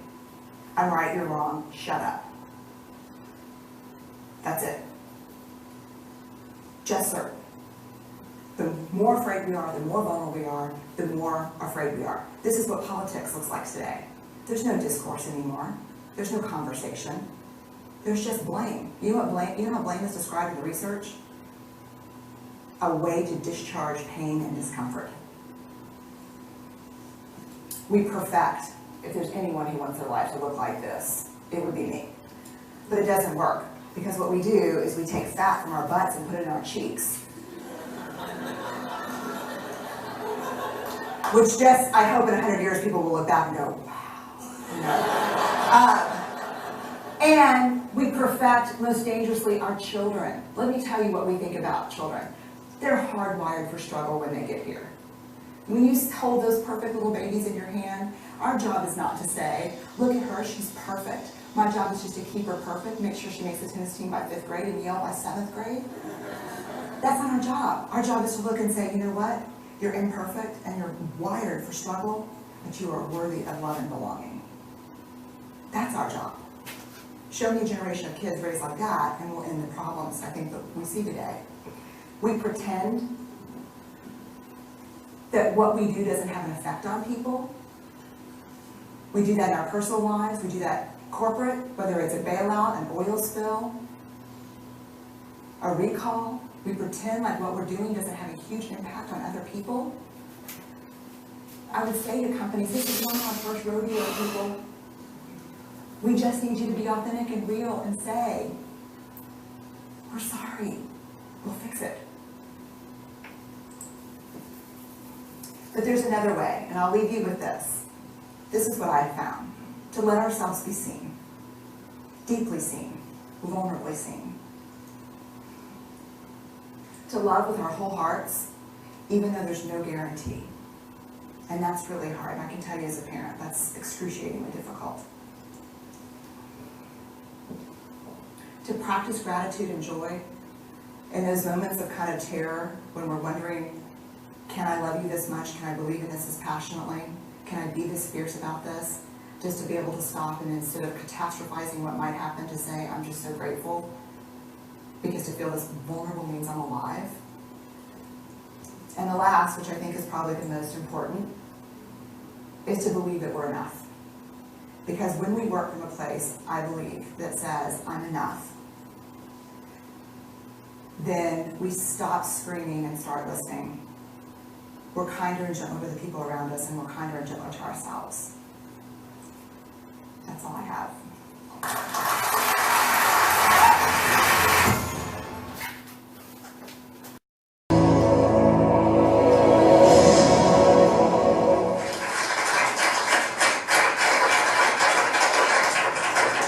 Why does good sex so often fade, even for couples who continue to love each other as much as ever?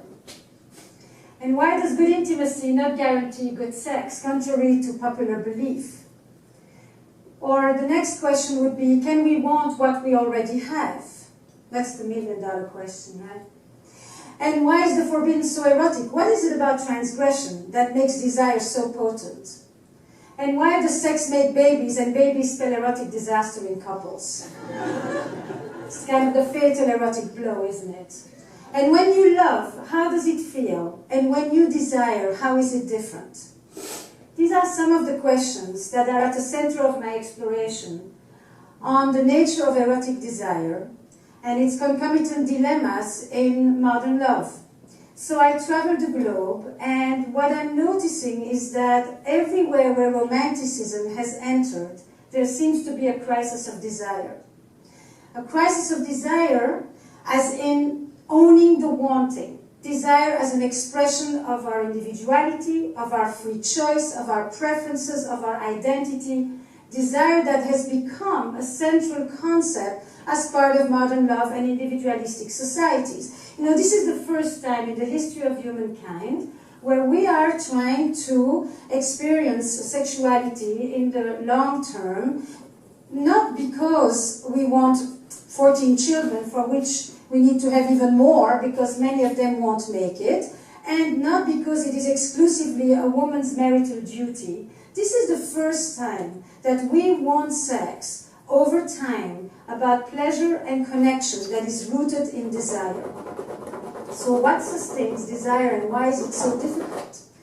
And at the heart of sustaining desire in a committed relationship, I think, is the reconciliation of two fundamental human needs. On the one hand, our need for security, for predictability, for safety, for dependability, for reliability, for permanence, all these anchoring, grounding experiences of our lives that we call home. But we also have an equally strong need, men and women, for adventure, for novelty, for mystery, for risk, for danger, for the unknown, for the unexpected, surprise, you get the gist, for journey, for travel. So reconciling our need for security and our need for adventure into one relationship, or what we today like to call a passionate marriage, used to be a contradiction in terms. Marriage was an economic institution in which you were given a partnership for life in terms of children and social status and succession and companionship. But now we want our partner to still give us all these things, but in addition I want you to be my best friend and my trusted confidant and my passionate lover to boot, and we live twice as long. So we come to one person and we basically are asking them to give us what once an entire village used to provide. Give me belonging, give me identity, give me continuity, but give me transcendence and mystery and awe all in one. Give me comfort, give me edge, give me novelty, give me familiarity, give me predictability, give me surprise. And we think it's a given, and toys and lingerie are going to save us with that.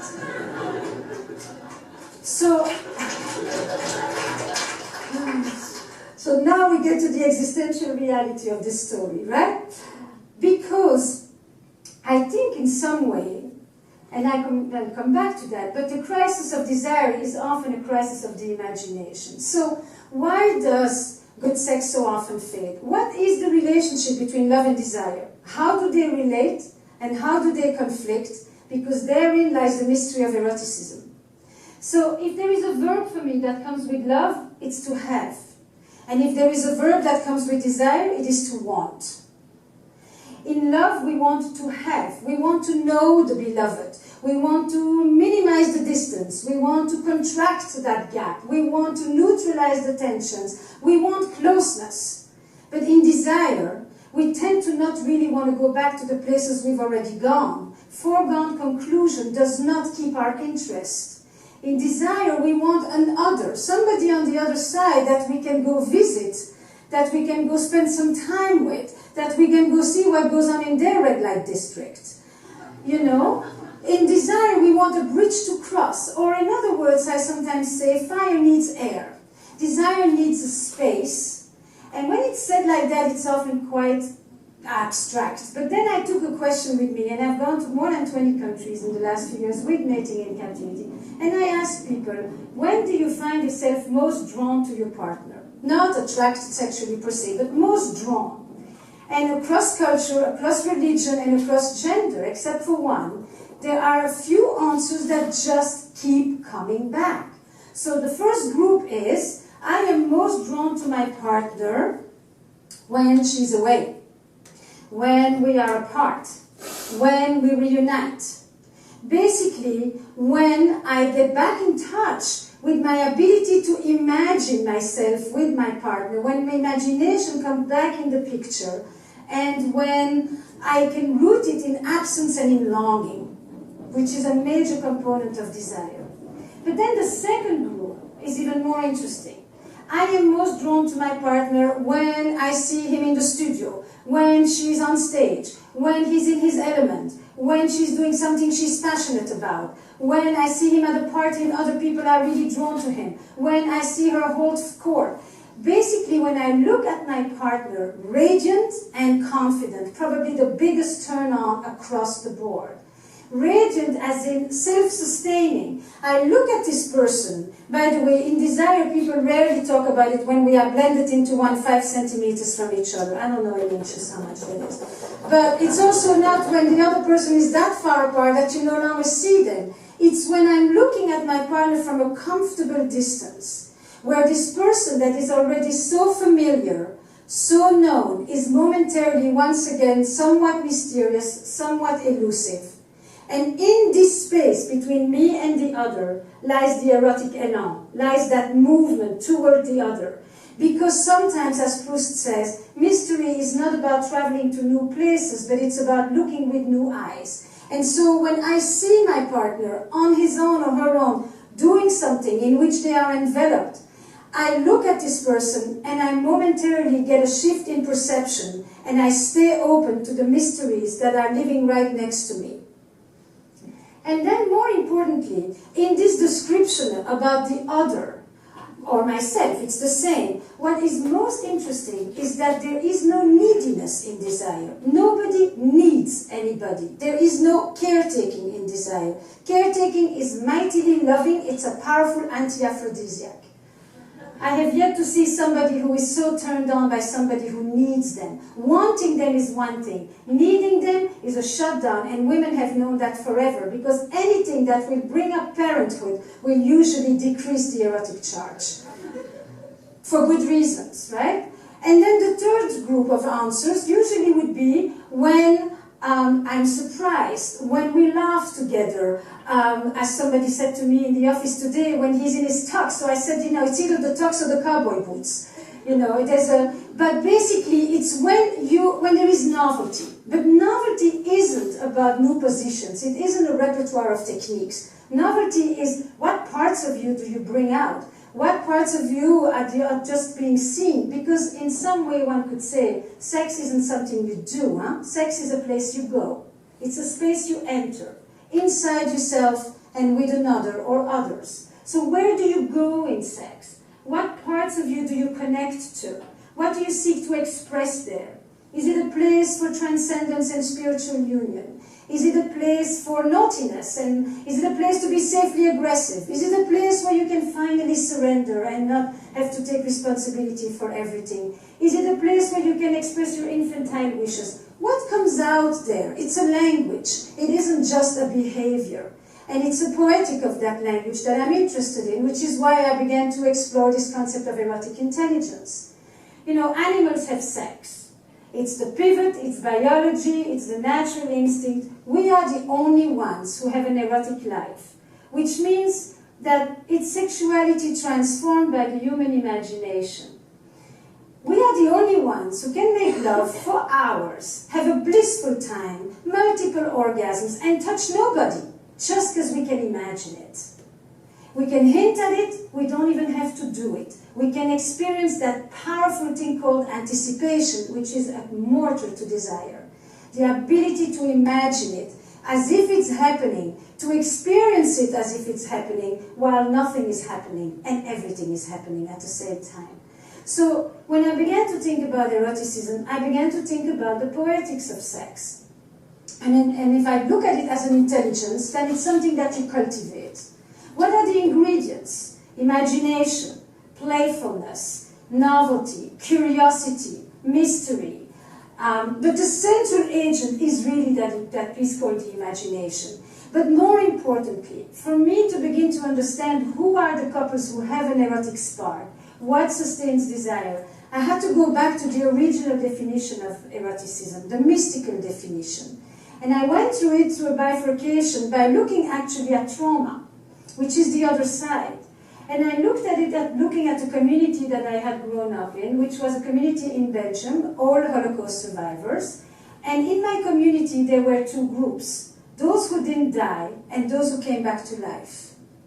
And those who didn't die lived often very tethered to the ground, could not experience pleasure, could not trust, because when you're vigilant, worried, anxious, and insecure, you can't lift your head to go and take off in space and be playful and safe and imaginative. Those who came back to life were those who understood the erotic as an antidote to death. They knew how to keep themselves alive. And when I began to listen to the sexlessness of the couples that I work with, I sometimes would hear people say, I want more sex. But generally people want better sex. And better is to reconnect with that quality of aliveness, of vibrancy, of renewal, of vitality, of eros, of energy, that sex used to afford them or that they've hoped it would afford them. And so I began to ask a different question. I shut myself off when? Began to be the question. I turn off my desires when, which is not the same question as what turns me off is, and you turn me off when. And people began to say, I turn myself off when I feel dead inside, when I don't like my body, when I feel old, when I haven't had time for myself, when I haven't had a chance to even check in with you, when I don't perform when at work, when I feel low self-esteem, when I don't have a sense of self-worth, when I don't feel like I have a right to want, to take, to receive pleasure. And then I began to ask the reverse question. I turn myself on when? Because most of the time people like to ask the question, you turn me on, what turns me on, and I'm out of the question. You know, now if you are dead inside, the other person can do a lot of things for Valentine, it won't make a dent. There is nobody at the reception desk. You know, so I turn myself on when? I turn my desires, I wake up when? You know, now, in this paradox between love and desire, what seems to be so puzzling is that the very ingredients that nurture love, mutuality, reciprocity, protection, worry, responsibility for the other, are sometimes the very ingredients that stifle desire. Because desire comes with a host of feelings that are not always so favorites of love. Jealousy, possessiveness, aggression, power, dominance, naughtiness, mischief. Basically, most of us, you know, will get turned on at night by the very same things that we will demonstrate against during the day. You know, the erotic mind is not very politically correct. If everybody was fantasizing on a bed of roses, we wouldn't be having such interesting talks about this. You know, but no, in our mind up there are a host of things going on that we don't always know how to bring to the person that we love, because we think love comes with selflessness, and in fact desire comes with a certain amount of selfishness in the best sense of the word. The ability to stay connected to oneself in the presence of another. So I want to draw that little image for you, because this need to reconcile these two sets of needs, we are born with that. Our need for connection, our need for separateness, or our need for security and adventure, or our need for togetherness and for autonomy. And if you think about the little kid who sits on your lap, and who is cozily nested here and very secure and comfortable, and at some point all of us need to go out into the world to discover and to explore. That's the beginning of desire. That needs exploratory needs, curiosity, discovery. And then at some point they turn around and they look at you. And if you tell them, hey kiddo, the world's a great place, go for it, there's so much fun out there, then they can turn away and they can experience connection and separateness at the same time. They can go off in their imagination, off in their body, off in their playfulness, all the while knowing that there's somebody when they come back to.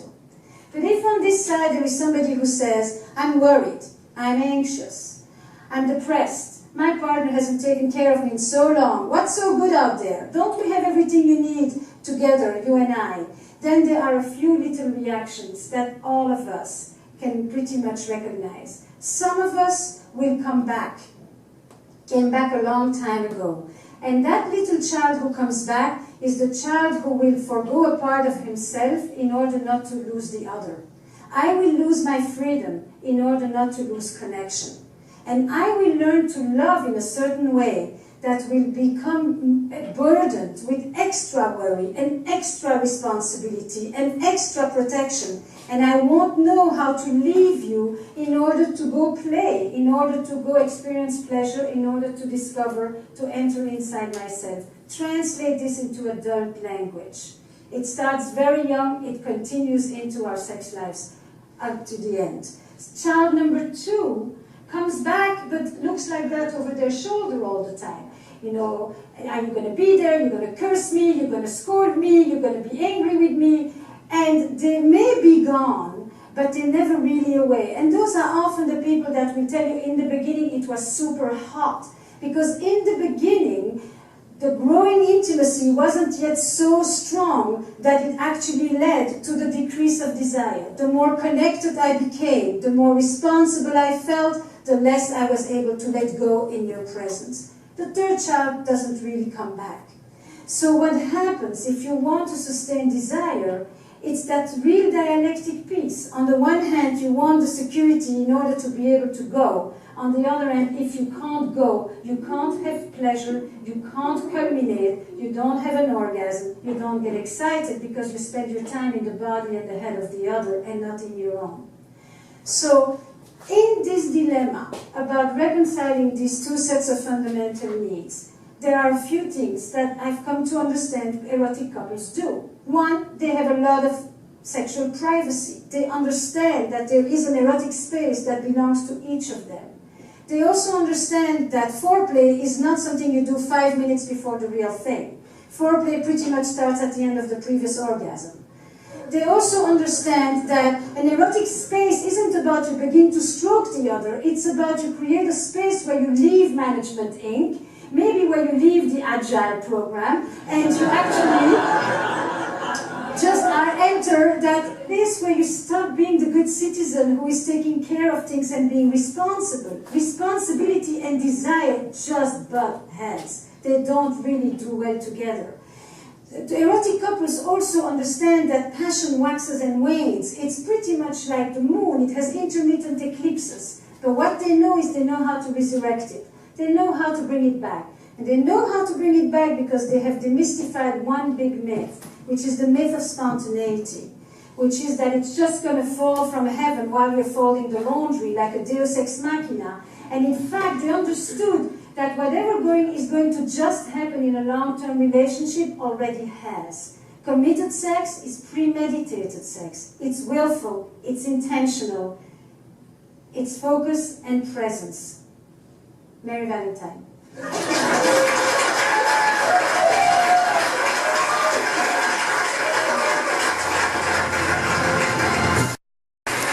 I'd like to talk today about the two biggest social trends in the coming century and perhaps in the next 10,000 years. But I want to start with my work on romantic love, because that's my most recent work.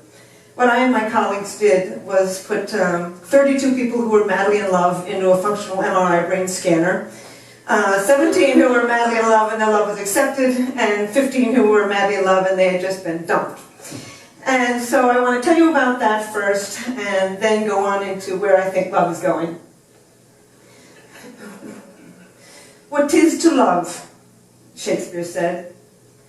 I think our ancestors, I think human beings have been wondering about this question since they sat around their campfires or lay and watched the stars 1,000,000 years ago.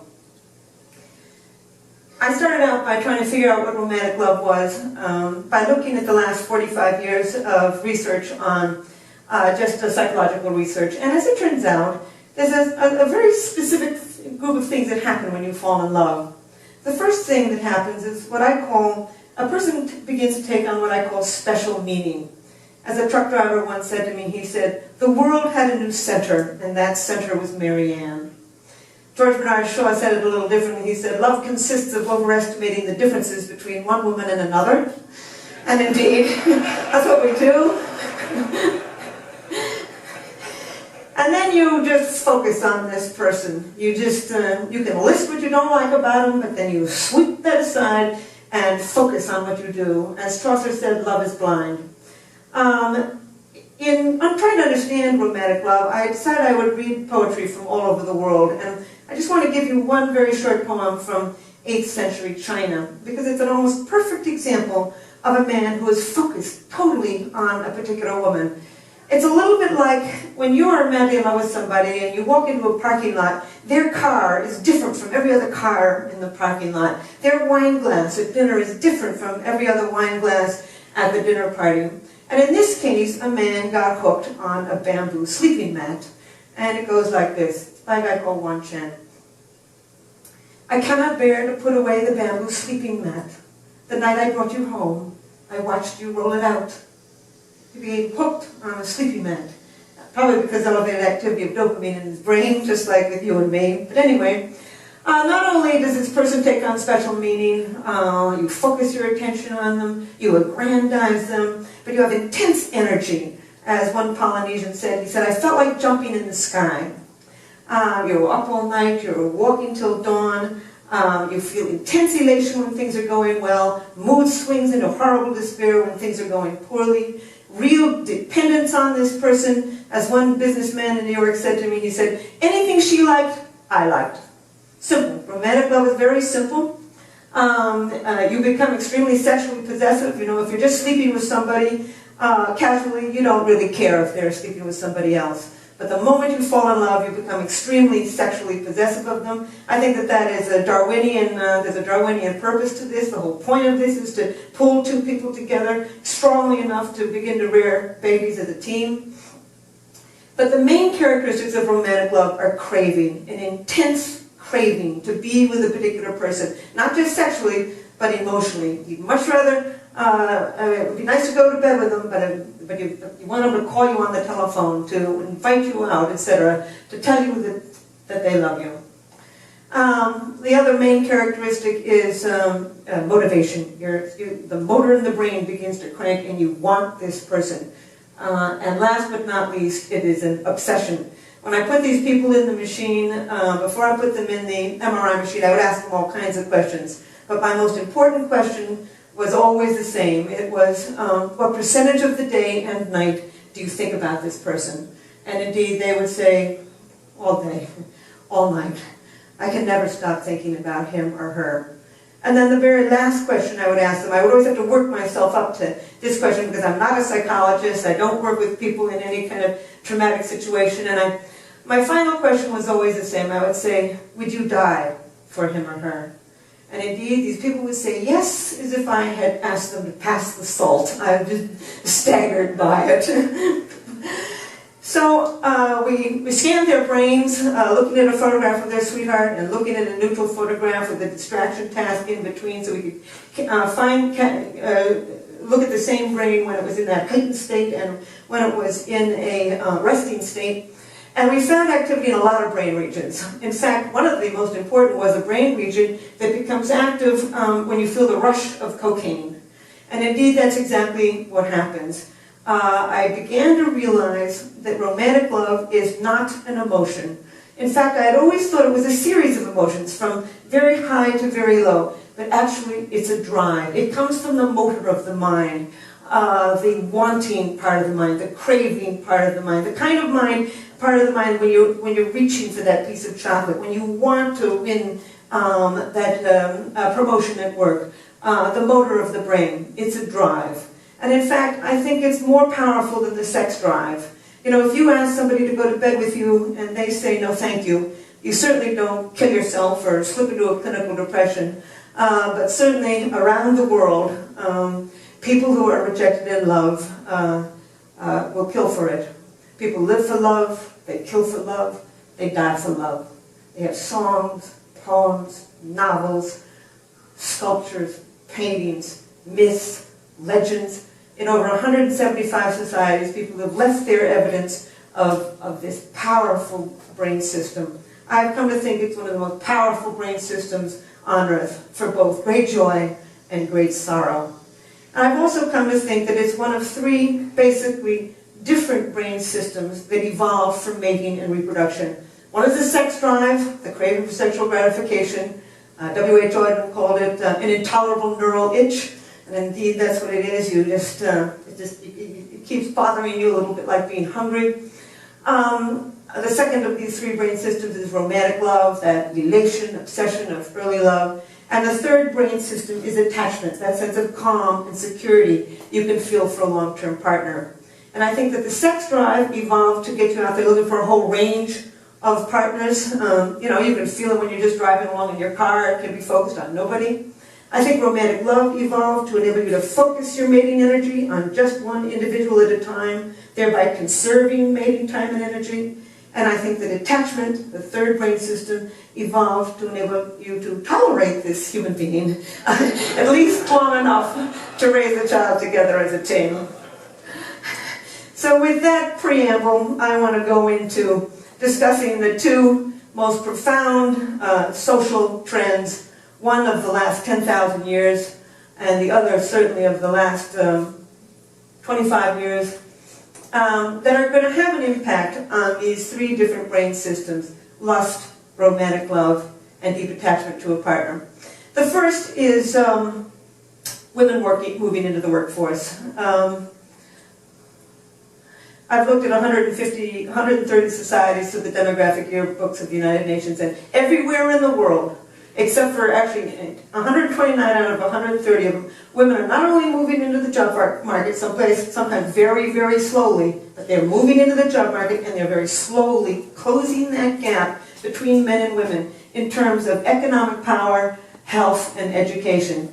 It's very slow. For every trend on this planet, there's a counter trend. We all know them. But nevertheless, the old the Arabs say, the dogs may bark, but the caravan moves on. And indeed, that caravan is moving on. Women are moving back into the job market. And I say back into the job market because this is not new. For millions of years on the grasslands of Africa, women commuted to work to gather their vegetables. They came home with 60 to 80% of the evening meal. The double income family was the standard, and women were regarded as just as economically, socially, and sexually powerful as men. In short, we're really moving forward to the past. Then women's worst invention was the plow. It was the beginning of plow agriculture. Men's roles became extremely powerful. Women lost their ancient jobs as collectors, but then with the Industrial Revolution and the Post-Industrial Revolution, they're moving back into the job market. In short, they are acquiring the status that they had 1 million years ago, 10,000 years ago, 100,000 years ago. We are seeing now one of the most remarkable traditions in the history of the human animal.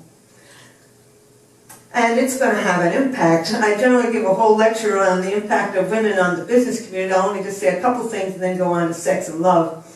There's a lot of gender differences. Anybody who thinks men and women are alike simply never had a boy and a girl child. I don't know why it is that they want to think that men and women are alike. There's much we have in common, but there's a whole lot that we do not have in common. We are, in the words of Ted Hughes, I think that we were built to be, we're like 2 feet. We need each other to get ahead. But we did not evolve to have the same brain. And we're finding more and more and more gender differences in the brain. I'll only just use a couple and then move on to sex and love. One of them is women's verbal ability. Women can talk. Women's ability to find the right word rapidly, basic articulation, goes up in the middle of the menstrual cycle when estrogen levels peak. But even at menstruation, they're better than the average man. Women can talk. They've been doing it for 1 million years.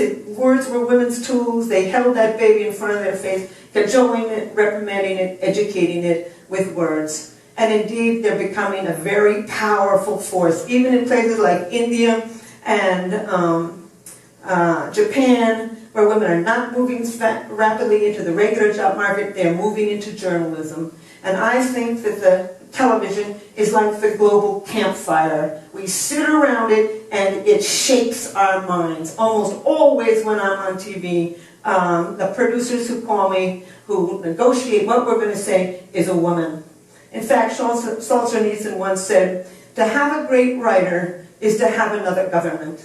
Today, 54% of people who are writers in America are women. It's one of many, many characteristics that women have that they will bring into the job market.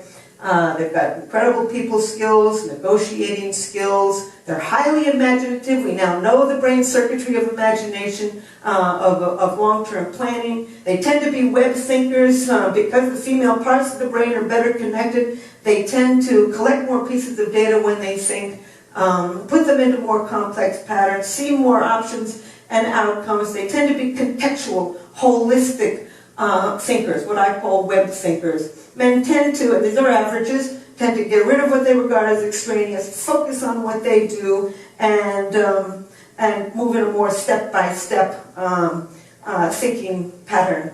They're both perfectly good ways of thinking. We need both of them to get ahead. In fact, there's many more male geniuses in the world and there's also many more male idiots in the world. When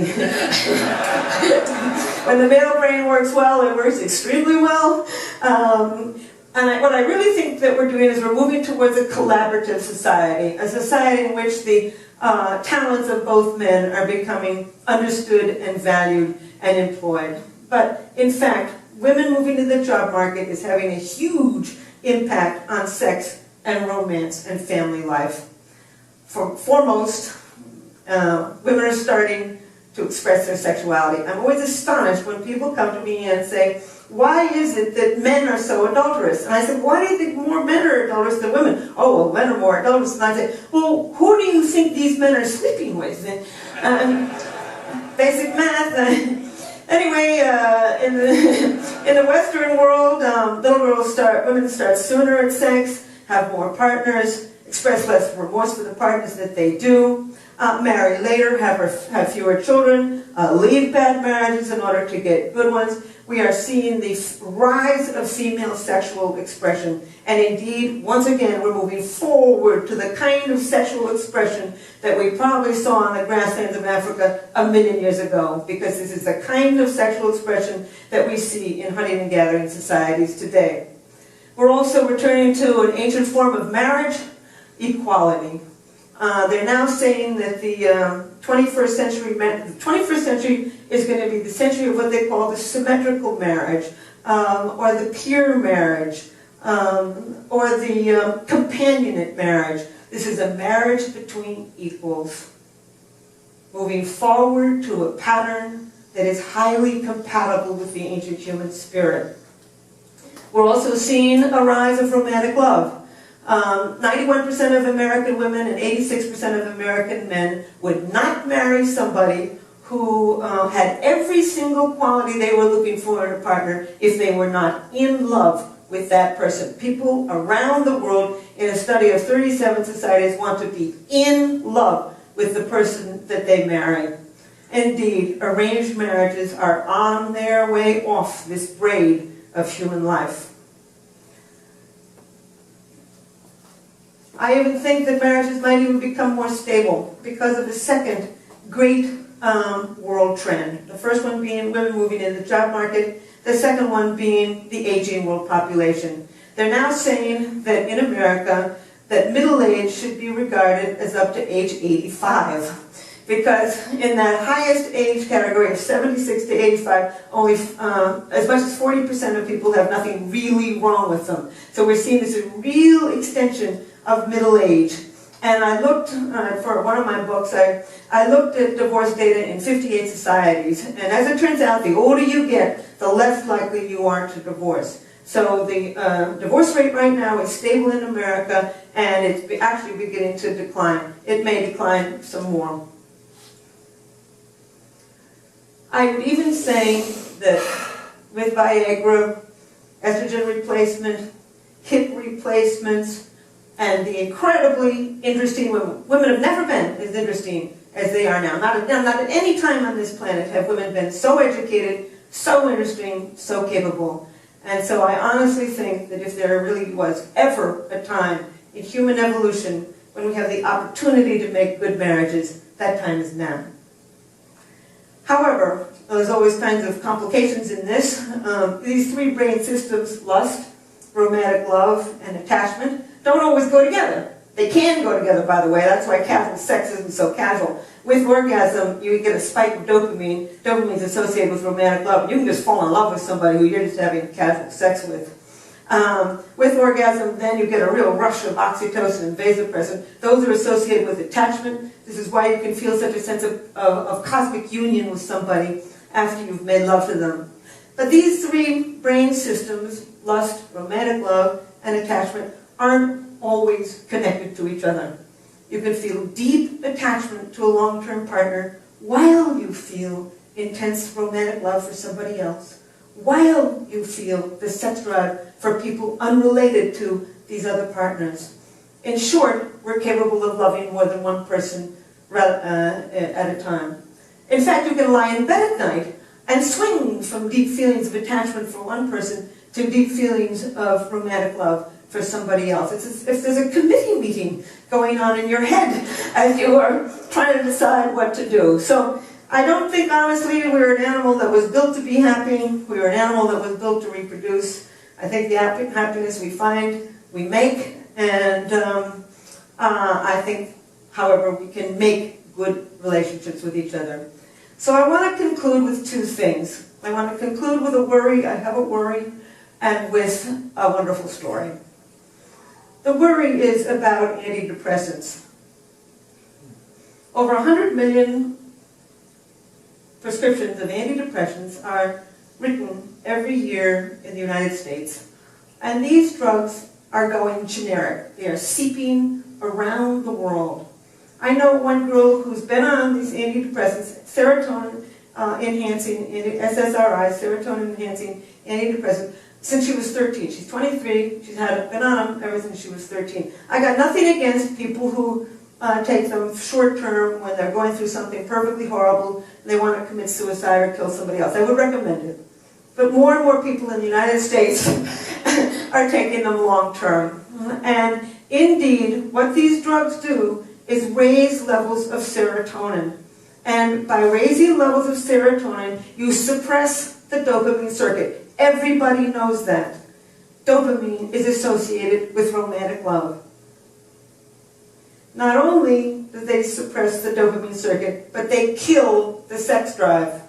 And when you kill the sex drive, you kill orgasm. And when you kill orgasm, you kill that flood of drugs associated with attachment. The things are connected in the brain, and when you tamper with one brain system, you're going to tamper with another. I just simply say that a world without love is a deadly place. So now, thank you.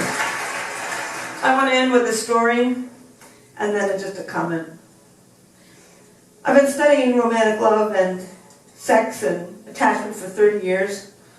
And I'm an identical twin. I'm interested in why we're all alike. Why you and I are alike, why the Iraqis and the Japanese and the Australian Aborigines and the people up the Amazon River are all alike.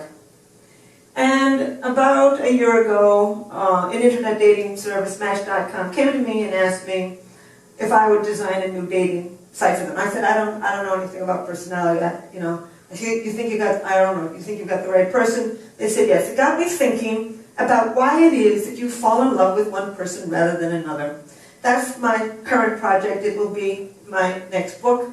There's all kinds of reasons that you fall in love with one person rather than another. Timing is important. Proximity is important. Mystery is important. You fall in love with somebody who's somewhat mysterious, in part because mystery elevates dopamine in the brain, probably pushes you over that threshold to fall in love. You fall in love with somebody who fits within what I call your love map, an unconscious list of traits that you build in childhood as you grow up. And I also think that you gravitate to certain people actually with somewhat complementary brain systems, and that's what I've now contributing to this. But I want to tell you a story about, to illustrate, I'm carrying on here about the biology of love. I want to show you a little bit about the culture of it too, the magic of it. It's a story that was told to me by somebody who had heard it just from probably a true story. It was a graduate student I'm at Rutgers, and my two colleagues, Art Aaron is at SUNY Stony Brook, that's where we put our people in the MRI machine. And this graduate student was madly in love with another graduate student. And she was not in love with him. And they were all at a conference in Beijing. And he knew from our work that if you go and do something very novel with somebody, you can drive up the dopamine in the brain and perhaps trigger this brain system for romantic love. So he decided to put science to work, and he invited this girl to go off on a rickshaw ride with him. And sure enough, I've never been in one, but apparently they go all around the buses and the trucks, and it's crazy, and it's noisy, and it's exciting, and he figured this would drive up the dopamine and she'd fall in love with him. So off they go, and she's squealing and squeezing him and laughing and having a wonderful time. An hour later, they get down off of the rickshaw, and she throws her hands up and she says, "Wasn't that wonderful? And wasn't that rickshaw driver handsome?"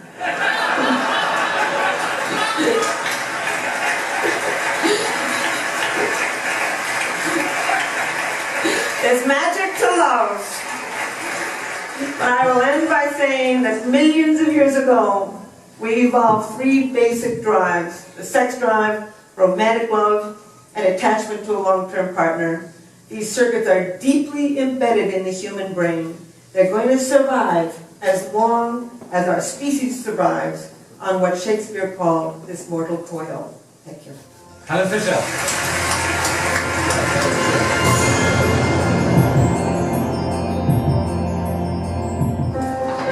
What if great ideas weren't cherished? What if they kept... Okay, thanks for watching this video, and I hope you got something out of it.